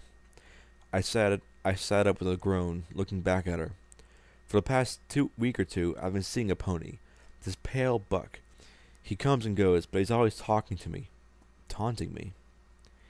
He builds me up when I'm falling apart, and tears me down when things are getting good. I looked around the room, half expecting him to be there. I can't understand it, other than me being crazy. A hallucination you have conversations with? She said with a frown. When did they start? Brimstone's Fall? Well, actually, I didn't start having conversations with them until Miramare. Oh, great. Now all my paranoia alarms were going off. You don't think Lighthooves did something to me, did you? Put the dealer in my head to drive me crazy? I had an Enclave mind control device in my brain. I was sure of it. Glory, I need you to do some brain surgery on me. Quick! I said, seizing her shoulders and my hooves. She looked at me flatly and smacked my face with her hoof. You don't need any more holes in your head, Blackjack. And then she yawned and sucked her up with her in her giant twat. No. Okay, maybe she had a point there. The Grey Pegasus sighed softly and rubbed my cheek. So, this dealer didn't try to make you shoot me? Or this dealer didn't make you try and shoot me? No, I don't know. I mean, if it's not some Enclave plot. Now I was feeling confused and anxious. It could also be the taint, Gloria said softly. Maybe that's how it's getting to you. Oh yeah, that. I kind of locked that fact up in the back of my head. Gloria stroked my filthy mane. I just wanted to know if I'd done something. Anything. Aww, Little Glory's got a crush on our blackjack. How sweet. She chewed on her lower lip in worry, her lavender eyes looking up at me. I blinked and flushed. No, Glory, you've been wonderful. You saved my life in that fight. You saved me more than I deserve. And I knew that look in her cute little face. That was a kissing look. She was going to give me a. She was giving me a kissing look. My knees felt weak, my tummy fluttery. My nethers were giving me some definite signs of approval. I liked her kissing look. And why did I suddenly not mind so much, nearly so much as I had in chapel? I had to admit, she might not be very good at kissing, but she felt very, very nice. It was different from just a kiss, though. I'd kissed plenty of mares and a couple of bucks, and only once did I do it before. And only once did I do it before foreplay. And only once did I do it beyond foreplay. Only once did it mean something special. As our lips met, I couldn't stop myself from smiling. Blackjack? Glory purred softly once our lips parted. Her eyes closed. Yeah? I murmured, my head spinning. I'd never kissed like that before. You need a shower, Glory said softly. And clean your room? Ugh, she sounds like my mother. When she told me I needed a shower, I hadn't anticipated the company. The showers weren't exactly the sort of place two mares could get frisky. You never knew when a filly might stroll in. Somehow, though, we had the entire bathroom to ourselves for once. Hot water, glorious and wondrous hot water, cascaded down on both of us as Glory calmly washed the grease and gunk from my mane, and scrubbed the yellow stain out of my hide. Soap, simple soap, was a luxury I'd never appreciated before. As she scrubbed every inch. I'd never been washed like this before. I doubt that Glory had either. And then, when her washing went to my back quarter, suddenly, I couldn't care less about the hot water or soap or anything else at all. After everything I'd been through, the simple contact and bliss sent my hooves tingling and my eyes rolling in absolute joy. It was as if we were finally getting a reward for doing something good. The only thing better was getting to return the favor. Oh, Blackjack, you naughty girl. So, where'd you learn that? I asked with a grin. I couldn't stop grinning. If I were faced with Theos, Blue Blood, Mythic Raponi, Sanguine, and the entirety of the Zodiacs, I'd have laughed at the lot of them. I don't know. It wasn't just sex, but something 1,000 times better. Glory flushed as she helped me clean my room, as she'd insisted. It was a little surreal. There were thousands of things I should be doing. First and foremost, checking on P21. But he was still helping the males recover and dealing with his own pain. He needed time and space. I could at least give him that. Rampage had told me she'd deal with the chain stuck in her body. That was all she'd commented on. So now I was cleaning my room, and I couldn't help but giggle every third step. Had I ever been this happy? Probably not. Around, Gloria said evasively as she blushed, looking at me from under her purple bangs. At my arched brow, she went more rosy. Honestly, P21 and Rampage. That surprised me. Really? Well, P21 was more clinical about what mares do together. I watched her squirm delightfully.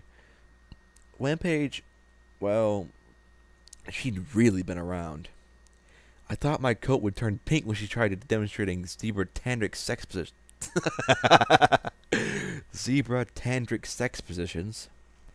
That made my brow arch. She started going from pink to red. Well, she did. I decided teasing was not called for just now, as I heaped up all my dirty clothes in a canvas sack while Glory made the bed. So, have you always been interested in mares? Or am I just really lucky? Both? Gloria offered as she tapped her hooves together. Dusk is very much. And I didn't want to be like her. So I just didn't have any intimate relationships. I just figured I had too much studying and other work to do to worry about it. You finally got me to act on it. You have a terrible taste.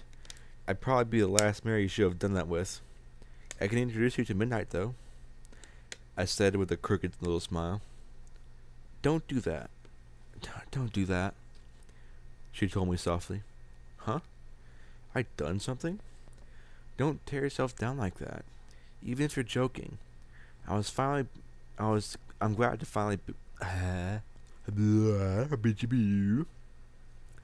I'm glad I was finally able to do that with you. I don't want to do it with any pony else. Great. Now I was pretty sure I was blushing. I tossed the bags full of dirty laundry by the door, looking at the shockingly clean room. Wow.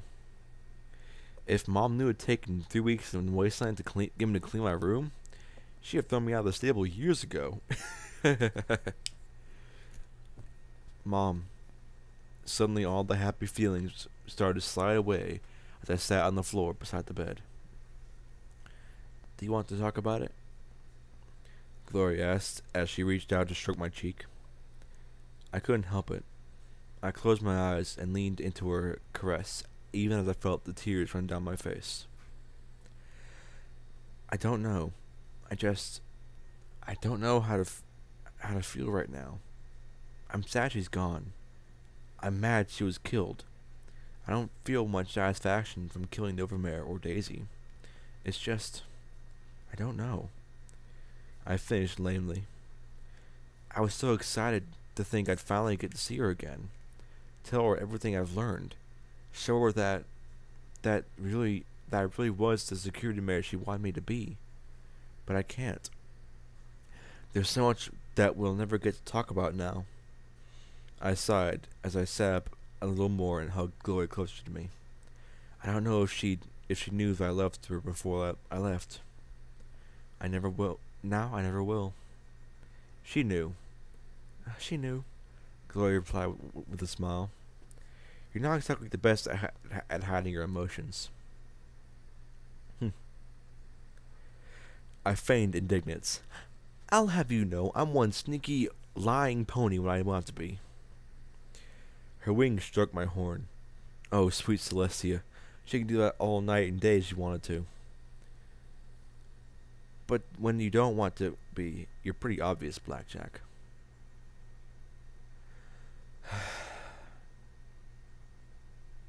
I have to admit, things were looking up.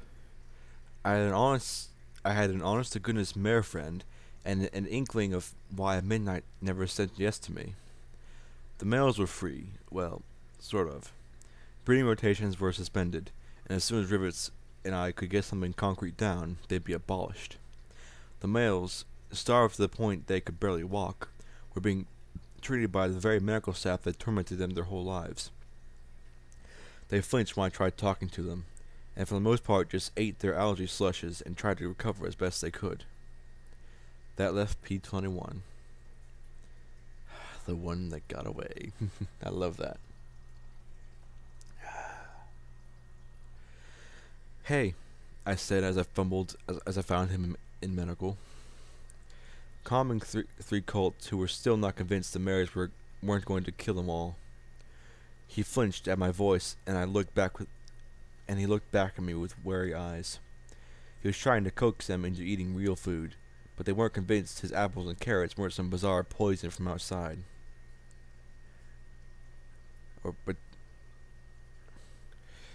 Hey, he replied. You look good, he said with a ghost of a smile. So, did Glory finally pounce you? I flushed but smiled back. Yeah. She told me you helped with that? I asked, glaring at the medical ponies with my shooty look. At least, I hoped it was my shooty look. I really needed to remember to try it out in a mirror. It worked, though, and I found something important to do away from us. I just gave her a nudge in the right direction. Rampage gave her the mare-on-mare dissertation, he said calmly. And how are you doing? I'm fine. Sore, but fine, he said matter-of-factly, looking at me with that stoic little smile. I reached out a hoof to brush his mane out of his eyes as he jerked away. And he jerked away. Our eyes met and he looked away. Maybe not 100% fine.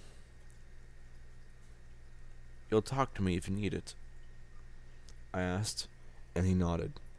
That was the best I could hope for. I looked at the apple core. Introducing them to wasteland cuisine? Just trying to get them off recycled food, he said with a sigh. I know we grew up on the stuff, but eating recycled food from waste is just gross. I don't care what kind of magical filtration you're using. I stuck my tongue out as well. I would never again stray from my 2-century-old delicacies. Then his voice dropped as he spoke the question we were all dreading. What if some infected bodies got in there? I shivered at the thought. I told Rivets and Midnight that they had to be dragged outside. She assured me the system can handle any body put into it, but I don't know. I sighed, rubbing my temples with my hooves. Reality was pissing on my good day. At least that was a sign that this was not a great dream. If they don't have the recycled food, then what are we supposed to feed 300 ponies? They've eaten all the stores already. I know, P21 said with a sigh. He looked around medical. I don't think the threat is real to them. Raiders, diseases, every pony could think about is not thinking about it. Going back to the status quo. He sat down beside me. P4 and U9 were asking me when they were supposed to get back to their breeding queue. They just can't understand that they don't have to do it anymore. The frustration showed clear on his face, and U13 is trying to convince the other colts that a breeding queue is preferable. He actually liked it. He looked upset at the thought, he looked so upset that I thought he might cry, or blow some pony up. He's made condition too. It's not his fault. But I knew that there were mares who had been cheated of their reproductive chance and were not happy about it. I looked at the medical ponies on the far side of the room watching us with poorly concealed resentment. I don't know. They're glad the killing stopped, but it's almost like they hate us for staying here. He frowned at them. I'd be happy to introduce them to persuasion. Don't do that, because a lot of mares have guns now. Guns out of security and guns from the Raider stores. And they weren't giving up, and they weren't giving them up. It isn't how it's supposed to be, is it, Blackjack? He asked me softly as he looked at the colts walking back to their dingy quarters. We won. It's supposed to be better, right? It just feels wrong, I admitted. It feels like flank. So, program routing log for EC1101? Midnight asked as she handled the Delta pit bug with some admiration. She marveled at the broadcaster as the broadcaster made contact with the mainframe without needing a single connection. This is amazing. She scrolled through the options as she looked at the cool blue screen. You can actually access terminals of range with this. Fully stealth but compatible. Huge radio sensitivity. A major step over the 3000 model. I sat back, fiddling with Marmalade's pip-buck as midnight worked. Clearly the last few weeks had been tough on her. But now it really showed in her puffy eyes and ragged look. Fully what compatible? She looked at me with an annoyed frown. Stealth buck. One-shot invisibility spells so you can trigger with your pip-buck. She explained as she searched for the routing data. Then noticed my stunned look. What? It's in the pip-buck maintenance guide. Page 141. I mean, I'd never seen one before, but they were supposed to make you undetectable. Invisibility spells? I thought of Brimstone's Fall, Flank, Blue Blood Manor, and even the Sandog's Lair. Fuck you, Huffington. You couldn't send me a couple of those my way, huh? I scrolled through my inventory system, looking at the myriad of different kinds of ammo, the guns I salvaged, the brass casings I hauled around, and dozens of associated crap I hoped to turn into bottle caps in the future.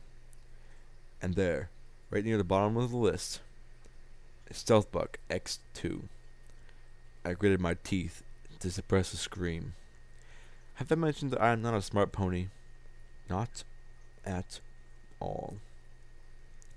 I wondered if I had some kind of magic you-win device hidden somewhere in my bags I just didn't know about yet. I heard the shuffling of cards in the back of my mind as she accessed the data.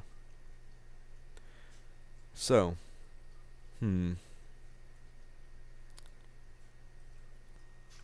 was this program trying to go, Midnight? Shut up a second and I'll tell you.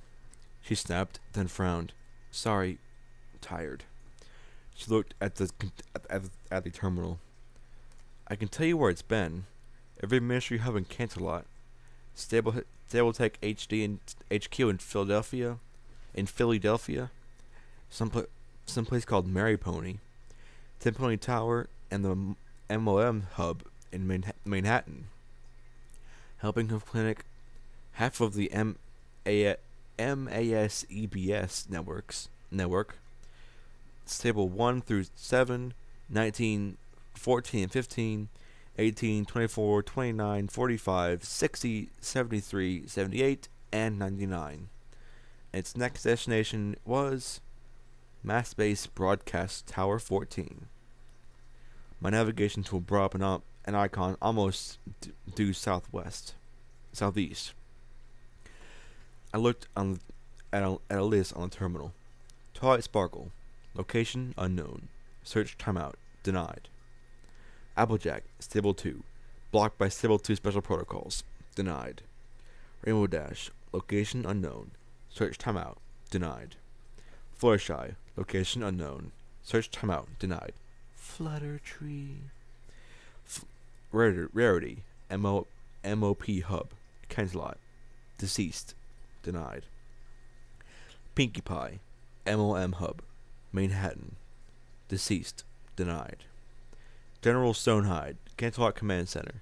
Deceased. Denied. General Borealis. Location unknown. Search timeout. Pending.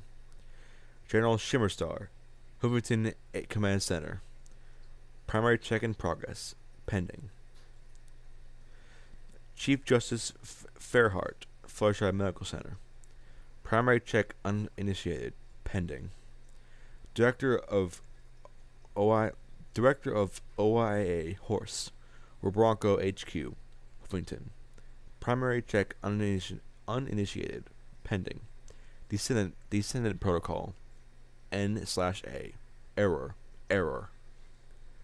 Now I frowned. And I had found Applejack's location, so I hadn't moved on. What were Stable 2 special protocols? And why was General Borealis's search timeout marked pending, while others were denied? I really didn't know anything about programs, did I? Oh, one moment. She smiled, like a crooked, tired little smile. So, now that you have the data, when are you leaving? I simply looked up at her in shock. We'd saved them from a man overmare just yesterday, and today they were trying to shove us right out the door. Disappointment welled up inside me, like as a shiver went up my mane. Why? Do you want us to go? And then Okune yawned, and everyone died. No. Of gonorrhea herpes. No. The black unicorn sighed and rubbed her temples. I don't know, she said as she looked tiredly at me. I just want things to go back to normal, where all I had to worry about was pit bugs. I joined the club, I said with a little grin, but she didn't return it. I'm sure with a little time you'll get used to the wasteland. I know you and Rivets will love all the scrap and parts in Megamart, and there's a church dedicated to the goddesses in chapel. Even Flank wouldn't be a bad place to visit as long as Blackjack. Don't you get it? She cried out. Blackjack, don't you get it? She cried out as she whirled on me. I don't want to see Megamart, Chapel, Flank, or whatever. I want to shut the door and get back to fixing pitbugs. If you want to go, go. But I don't want to know that world exists. I want to close the door and never let it open again. She looked at me for a moment before her ears dropped and she collapsed, sniffling. I'm sorry. So many friends are gone. I think I'm going to see Pirouette in the cafeteria, but she's gone. And I think about Sparkler eating. I just want to forget. I don't want to think about it, Blackjack. None of us do. I stared at her, feeling numb. The dealer shuffled his cards as he looked at me gravely. I said quietly, Midnight, this is my home. She looked back at me and faked a smile. Yeah, Blackjack. But I'm not sure you belong here anymore. I'm sorry. And she dropped my pitbuck and rushed out before she could even remove marmalades. Don't start, I said sharply to the dealer. I just need time. A few weeks and they'll be able to deal with the wasteland. And you. That's all. The dealer just looked at me, like my mother, the cards sliding past each other.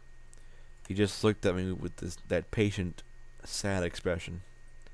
Just let me know when you're ready. P21 was right.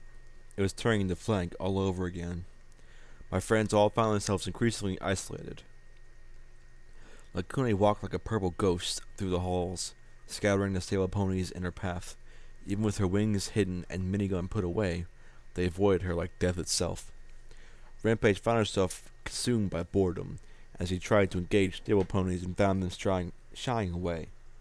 Even Glory was forced to spend more time with me than with ponies she wanted to heal. Was the Pegasus really so aberrant? So aberrant? Most tragic of all, P21 found himself shunned by the males he'd hoped to save. He was P21, and so he was dead to them. It wasn't that the ponies were entirely ungrateful. There were dozens of small parties and impromptu celebrations between surviving friends. The slain were mourned and the overmare cursed. But we weren't part of it. I'd hear the laughter and the talk, but it all died the second I walked through the door. Then every pony would look awkward until we left again. They didn't know how to deal with us. It was like they were waiting for the moment when we'd turn on them. Even Midnight was avoiding me.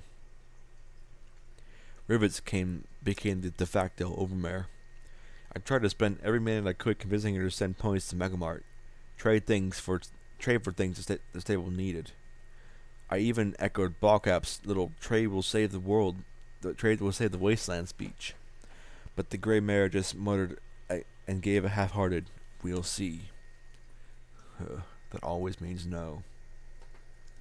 I looked at my friend, sitting there behind her desk, looking drawn and spent.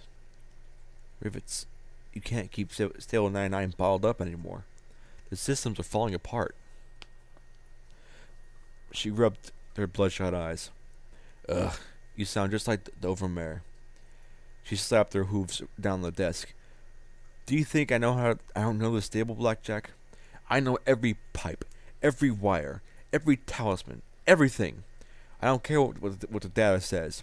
We can keep going for 2 more centuries if we have to. But I began, but then she laughed. It made my mane crawl to hear that coming from the cold-hearted mare. She rocked back and grinned at me. The stable is fine. Sure, things have been breaking down since the incident, but the first one. But we've been fixing them. Every overmare since then has been sure that tomorrow we'd all die, she said, her eyes narrowing and her teeth grinding. But I know what the stable can do, what we can do. So don't you come in here and telling me my job. I'll fix Stable 99 without having to set hoof in that great open. Ugh! She shuddered violently. Apparently, I wasn't the only pony who got all oogly from that wide, empty. Ugh. I took a deep breath, trying to get her to understand. Rivets, it doesn't have to be this way. I know you don't like the outside, but no. We lived this way for over a century, safe and secure, she shouted. Then she took a deep breath and settled back into her chair. Sorry, she began, her voice softer. I guess you're still trying to help, but you've got to understand that you've already done what we need. But you've done everything we need. The ponies here don't want the things to change, and neither do I. We don't want trade. We don't want to explore. We don't want to set hoof outside at all. We want to shut the door and go back to the way things are supposed to run. You are a good security mare, and you have done a lot for us. But if you keep trying to cause trouble, I'm going to ask you and your friends to leave. Understood? I tried to think of some new argument to try, but my mind came up blank. After a few moments of thought, I just gave a resigned nod. Good, she said, rising. Now if you'll excuse me, I need to meet with some other maintenance ponies about keeping the stable running.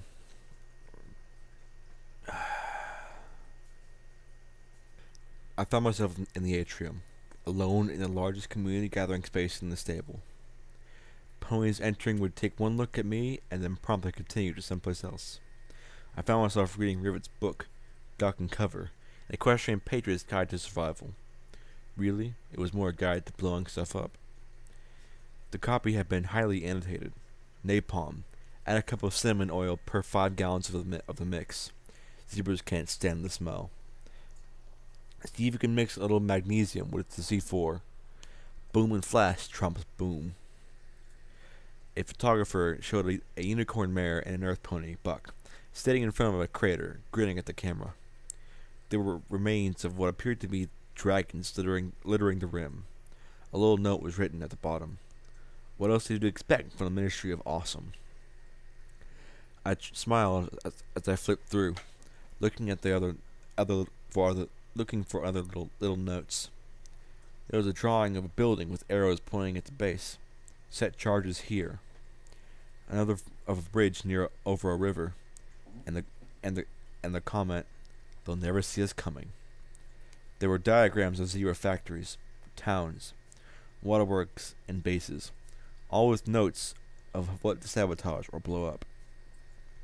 A little photo in the back displayed a dozen mares and 3 bucks posing together. Ministry of Awesome, ground pounders. We bring awesome to Earth. I blinked at the picture, and the one lone Pegasus in it, Jetstream, sat with a sad half smile, surrounded by grinning unicorns and earth ponies. Sorry, Modash talking with the director today. Didn't seem happy. Too much peace talk. Too much ending the war rather than winning it. Golden Blood seems certain we're going to win, but I can't tell if he was blowing smoke up Dash's butt or really believes it. Something tells me it's going. Something is. Sometimes it feels like this war is going to go on forever. One picture showed what I thought was a distant sunrise, but the spherical shape was wrong, and it was in front of the mountains rather than behind them. Trottenheimer's megaspell goes boom. We're out of a job. The last black and white picture in the back shows the mare and a buck sitting outside the entrance of stable 99. A young, crying unicorn foal was cradled in the unicorn's mare's hooves. The note on the back read, "End of the world time. We'll be back.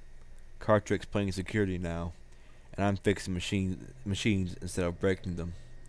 Cartrick took the kid when her mom's pass was denied. Said she couldn't reach stable 90 in time. No one says no to Trick. I smiled as I pulled out Vigilance. Cartrick. Tarot. Little poker. Full house. 52 pickup. Straight flush. Aces. Royal flush. Bridge. Hearts. Gin rummy. Go fish. Go fish. I felt an odd little chill run through me. I hugged the pistol to my chest, feeling a connection to a mare I'd never imagined and a mother I'd never appreciated till it was too late. I'm sighing a lot. Sorry.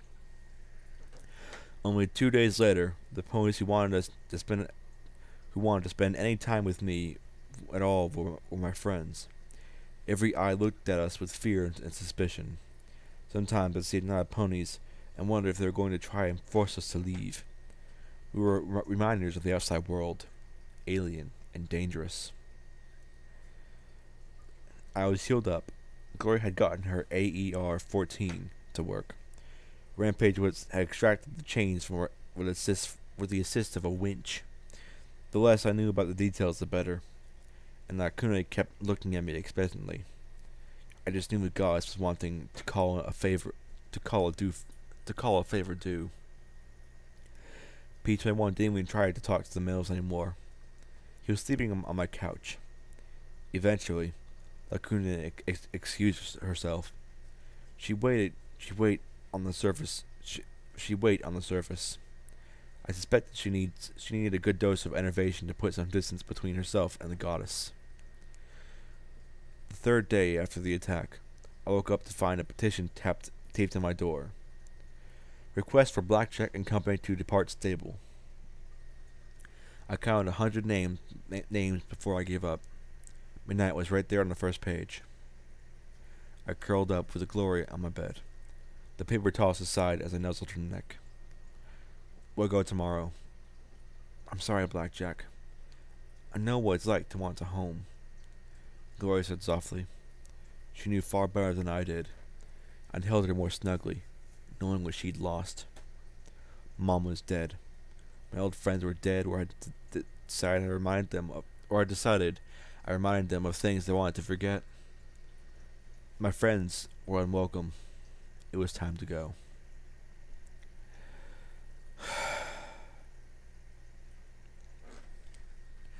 My mother and I were one of the few mother-daughter pairs given the luxury of our own rooms. I rarely went into her quarters. It simply felt wrong. But in the morning, we'd be going to Mass Best 14, and I'd never get this chance again. Someday, the stable was going to replace both of us. How? I didn't know. Honestly, I didn't really care anymore. They made their feelings clear. All I could do was respect their wishes, given how every opponent was acting. When I told my friends that we'd need to go to the tower to find out more about EC-1101, they were all the more or less glad to be leaving. It was a destination in the direction of away from 99. Even after weeks, the room still smelled like her. A curious mix of powder, gun oil, and lavender soap. There wasn't much special. Everything in the stable was mass-produced. You try and put a unique stamp on things, though. In its own way, my mess was my attempt to personalize the impersonal. At least, that was as good as enough an excuse for me not to clean my room. Mom had decorated hers with pictures and drawings. I knew Mom sketched, but I never realized how well she could draw. I wondered if her baton and cuff key mark was like mine, a talent she defaulted to because she wasn't allowed to be the artist she wished to be. I wish she could have heard me play. You know? I think Blackjack is Octavia's descendant. I saw a drawing of herself and Petunia as fillies. Daisy's mother had a hard and aggressive look about her, just like Daisy at that age. Another self-portrait of her in her security barding with a strange mare I can only assume was my grandmother. More older mares, some dignified, some lonely. A few with smart-ass expressions. So that was where I got it. The oldest showed the mare from the Ministry of Awesome pictures. Her hooves holding the unicorn filly. Never had a kid of my own. Mother wandered off north. Hope she finds what she needs. Then I saw a picture of me as a foal with a joker card stuck on my horn. I smiled as I turned it over. My lucky girl. I felt tears running down my cheeks as I folded the pictures. I was lucky that I deserved. I just wish I appreciated it when it could have meant something. Fuck. It was late. My friends were sleepy. My internal clock told me I needed to be doing a patrol just now. And odds worth I was the only security mare left in the stable. I knew I wasn't going to be sleeping. And all as it was, I wanted to do one last sweep of the place. Tomorrow, I'd have Midnight swap Marblade's pit book for my own, and we'd be off. This time forever. We'd save Stable 99 as much as it wanted to be saved. Just like Flank. I trotted the dim halls, hearing a few late celebrations in distant living quarters I knew better than try to attend. The laughter and giggles tugged at me, though, and I wished I could share in the festivities. I made my way down to the humming halls of the maintenance and utility levels instead. My hooves were so familiar with the path that I could just let my mind wander as I walked. I passed the storeroom where I found P-21 stealing supplies. I found the nook under the generators where I'd hid him so long ago. I went all the way down to ventilation maintenance 3. It hadn't been cleaned up. My blood was still dried on the table. There was still and cards were still scattered about. My magic gathered them all up, one after another, stacking them in my hooves and with practiced ease. Then I slipped them into the worn cardboard box with the familiar scribble on it.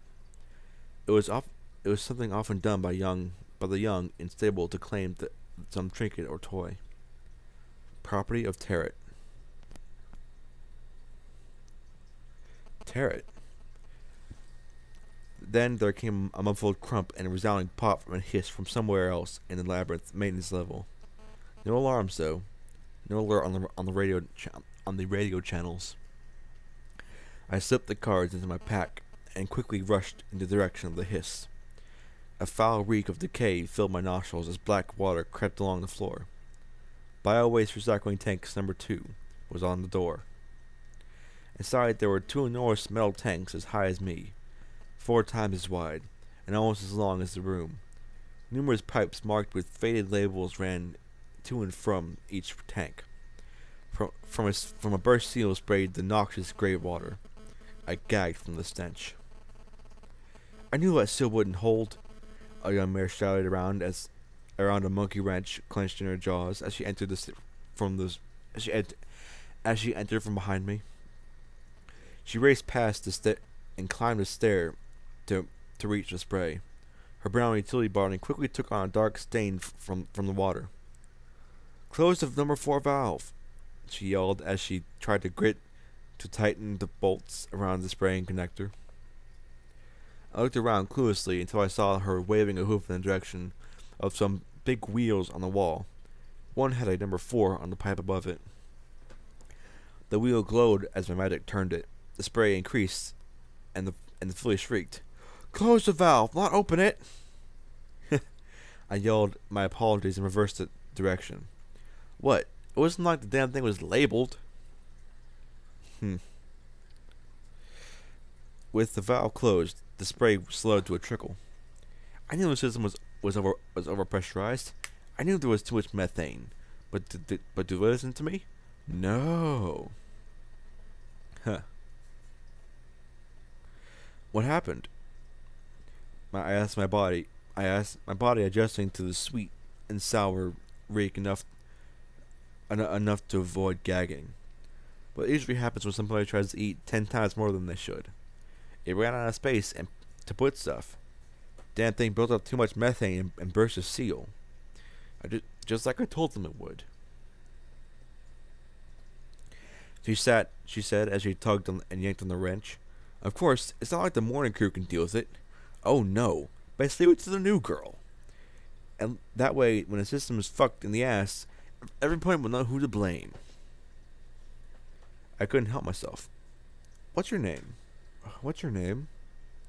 Scotch. She shook her head firmly, flinging away some of the muck.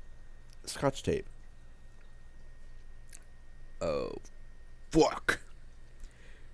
Finish him. I blinked and then grinned. You're duct tapes, kid. Now that I looked at her with that in mind, I could see that she was indeed the filly from back before. Everything. It hadn't actually been that long, but she looked older now and much more confident. It seemed like she had really gotten the hang of it. You knew my mom? She seemed both impressed and a little nervous about that. I rubbed my nose and regretted it. Fortunately, the stench seemed to have paralyzed my sense of smell, mostly. Yeah, I can kind of say that.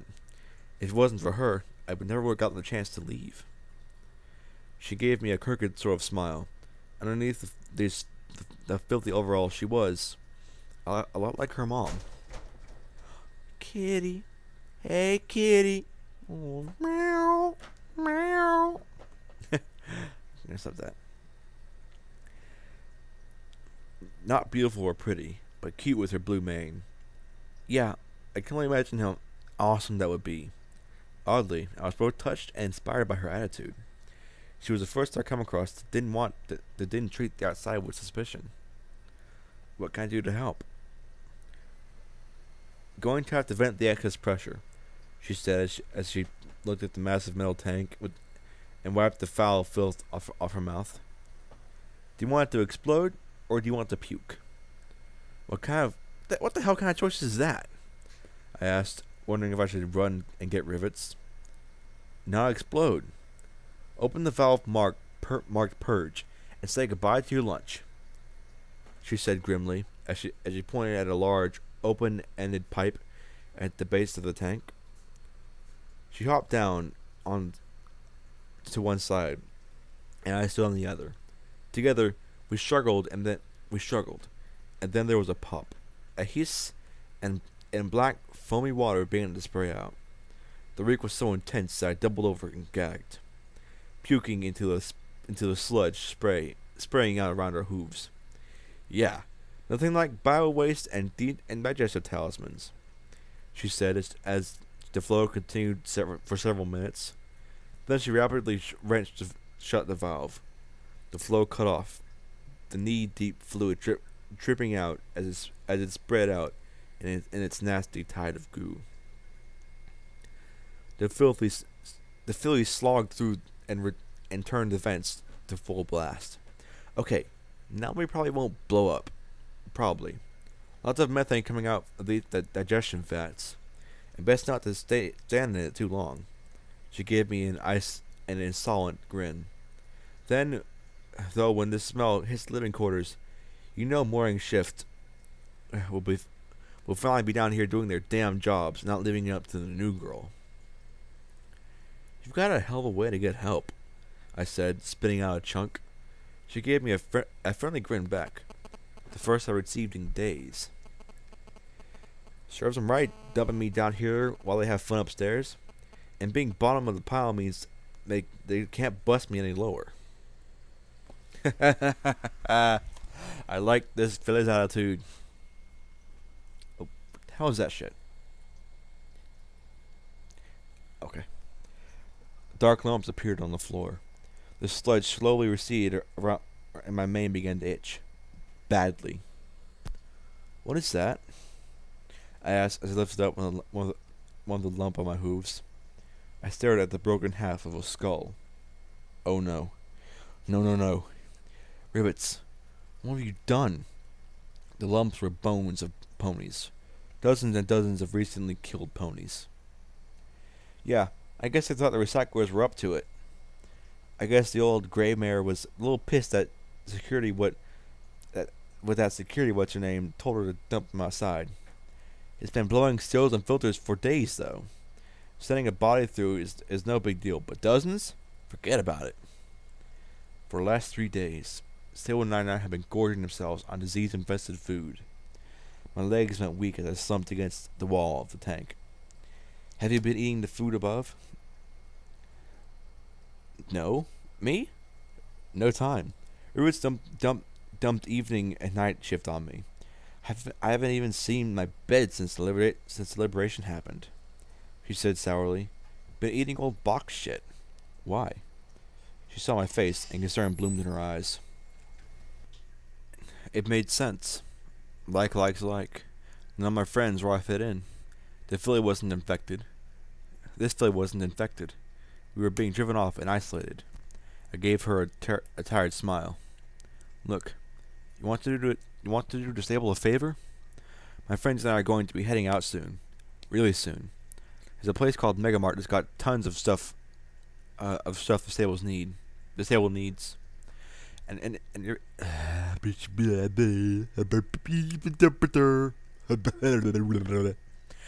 and Rivets will need a maintenance mare to get it.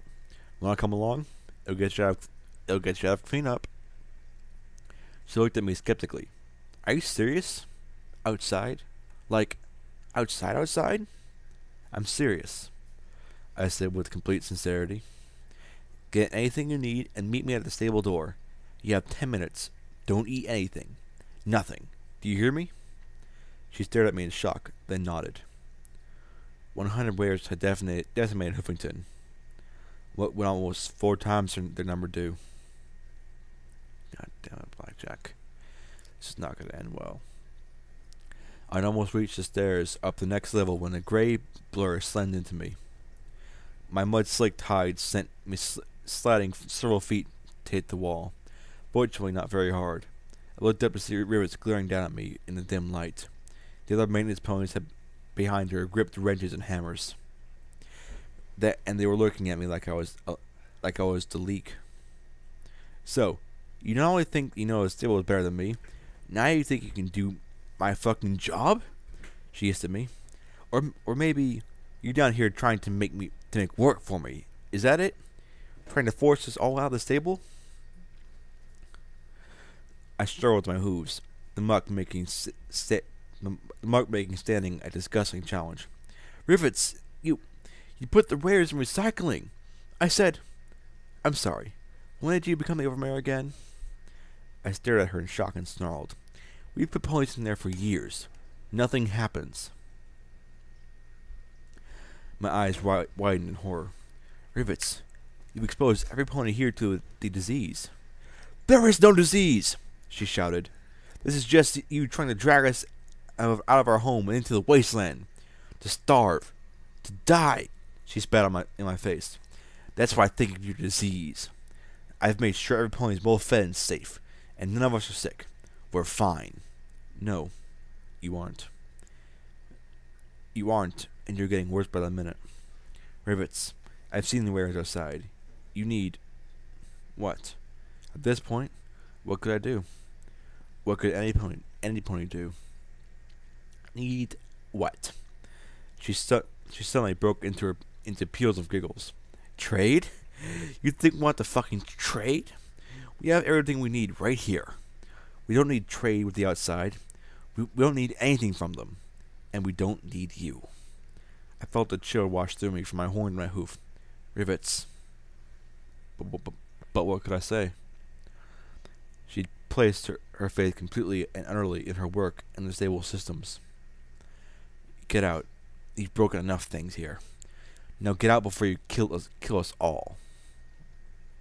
She snarled as she walked past, laughing at the mad giggle, laughing that mad giggle that rose higher and higher.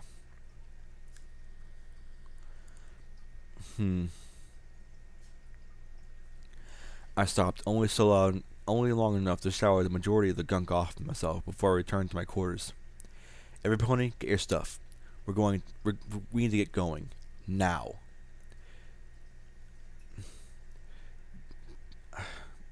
I said softly. P-21 met my eyes. That thing we're afraid of? The thing we were afraid of? It happened.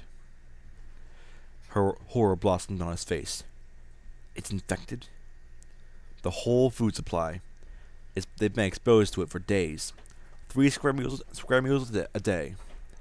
Anguish bloomed on his face as he pressed it into the floor and grit his teeth in pain. We failed, he muttered. We failed. We failed. That doesn't matter anymore. In a few more days, the rest of the stable would turn on us. We're leaving. I met a fellow who probably isn't infected. The only one who acts normal. But we can't just leave him like this. Glory gasped. Glory said in shock. They'll leave the stable, and I know, Glory. They might not be as deadly without the overmare or Daisy leading them, but they'd learn fast. I'd been talking about guns at Megamart. I knew Rivets would eventually get the same idea. We're going to sabotage the stable door. The overmare once disabled it. We can disable it for good. The others stared at me in horror. Glory said in a near whisper. Blackjack. It'd be like in Stable 90. Eventually they'd stop eating chips and start eating meat. Each other. It's the only way to protect the wasteland from the stable, I said softly, appreciating the irony. Here I thought we'd have to do the opposite. Get your things. We're going. I doubt they'll stop us. We got our things and made our way up to the door. I was glad to see Scotch Tape had taken my warning and so seriously. She hadn't changed out of her stained coveralls. Something's wrong, isn't it? Rivers isn't even answering her intercom. Yeah, something. Everyone through. I'll disable the controls and jump through before it closes. I turned to B-21. Grenade? How else did they expect me to disable something? Sorry. Grenade? What? How else did they expect me to disable something? I opened the door, and together they stepped through. They'd meet like Hune somewhere outside, I hoped.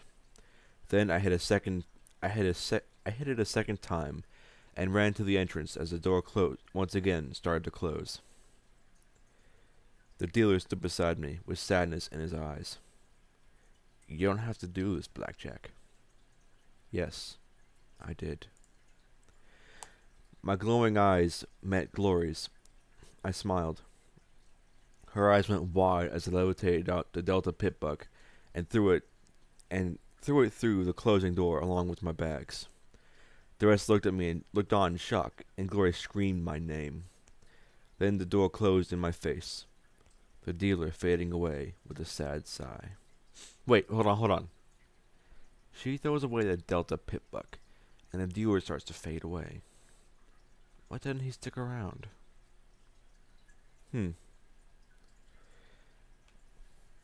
I shoved the grenade and blew the controls. It wasn't enough. I wasn't sure if Rivets would be able to repair the damaged controls or not. I didn't know if, centuries from now, Some pony might open the stable door and be infected with the rare disease. And I knew there were dozens of foals who didn't deserve the slow and painful death of the murder, starvation, and horror that was to come. No pony here deserved what they were about to get, except me. There was only one way to save Stable 99. That way came with the price I had to pay. I made my way up the secret passage to the overmare's quarters and carefully locked the door. Then, I accessed her terminal, still logged in from days before. Ventilation control. Activate all air talismans. Warning! Compromised air purification talisman detected. Do you wish to proceed? Y/N. Y. Security head concur with password. Blackjack. Maintenance head concur with password. Endurance. All air talismans activated. The vents began to blow, and within seconds I smelled it. It was a strange scent, like pineapple and pepper. And at once my eyes started to water. I heard yelling from the atrium below as I stepped in front of the window and looked at the greenish-yellow haze that started to fill the room. Ponies started racing about. Their screams built higher and higher as they realized the air of the stable was becoming toxic. The office being the highest room, I supposed I'd be the last one to die. Fitting.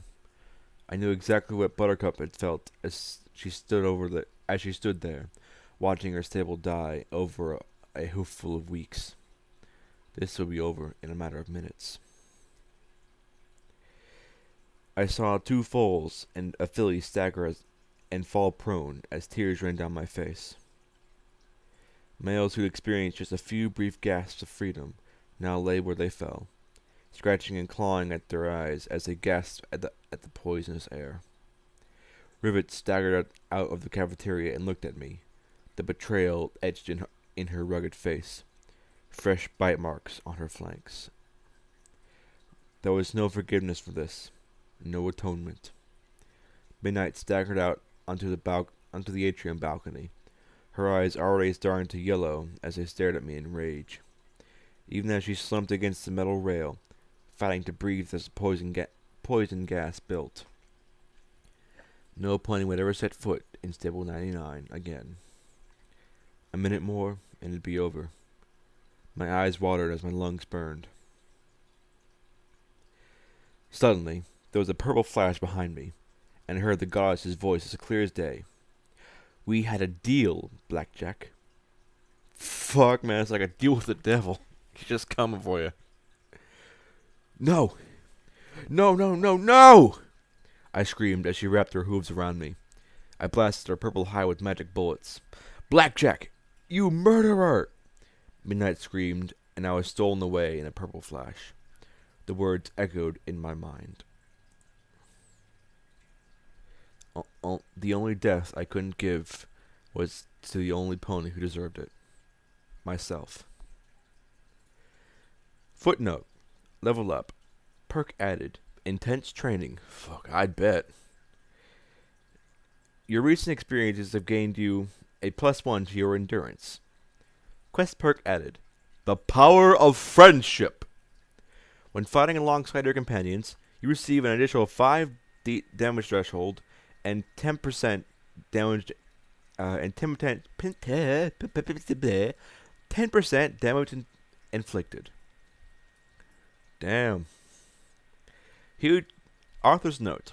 Huge thanks and hugs to K-Catman for creating Fallout Equestria. Huge thanks to Heinz and Bronode for making this decent to read. And a huge thanks to readers who leave tons of feedback for me to nom on. And a note from myself.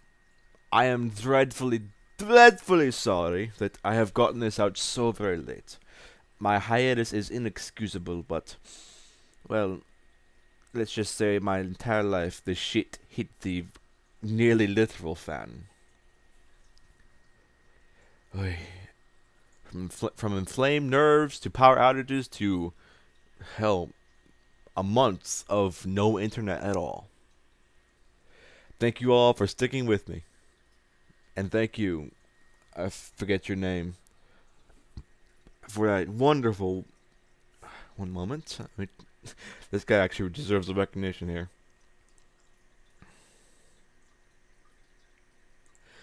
Yes, that was a very special thanks to Wrath of the Earthbound for his comment on Chapter 16, The Hard Road. Walk the Hard Road. Keep the record spinning with all these readings. Thank you, man. And yes, I shall. Yes, I shall. Now to start reading something else. This is Nightlife, back from a great long hiatus. Out.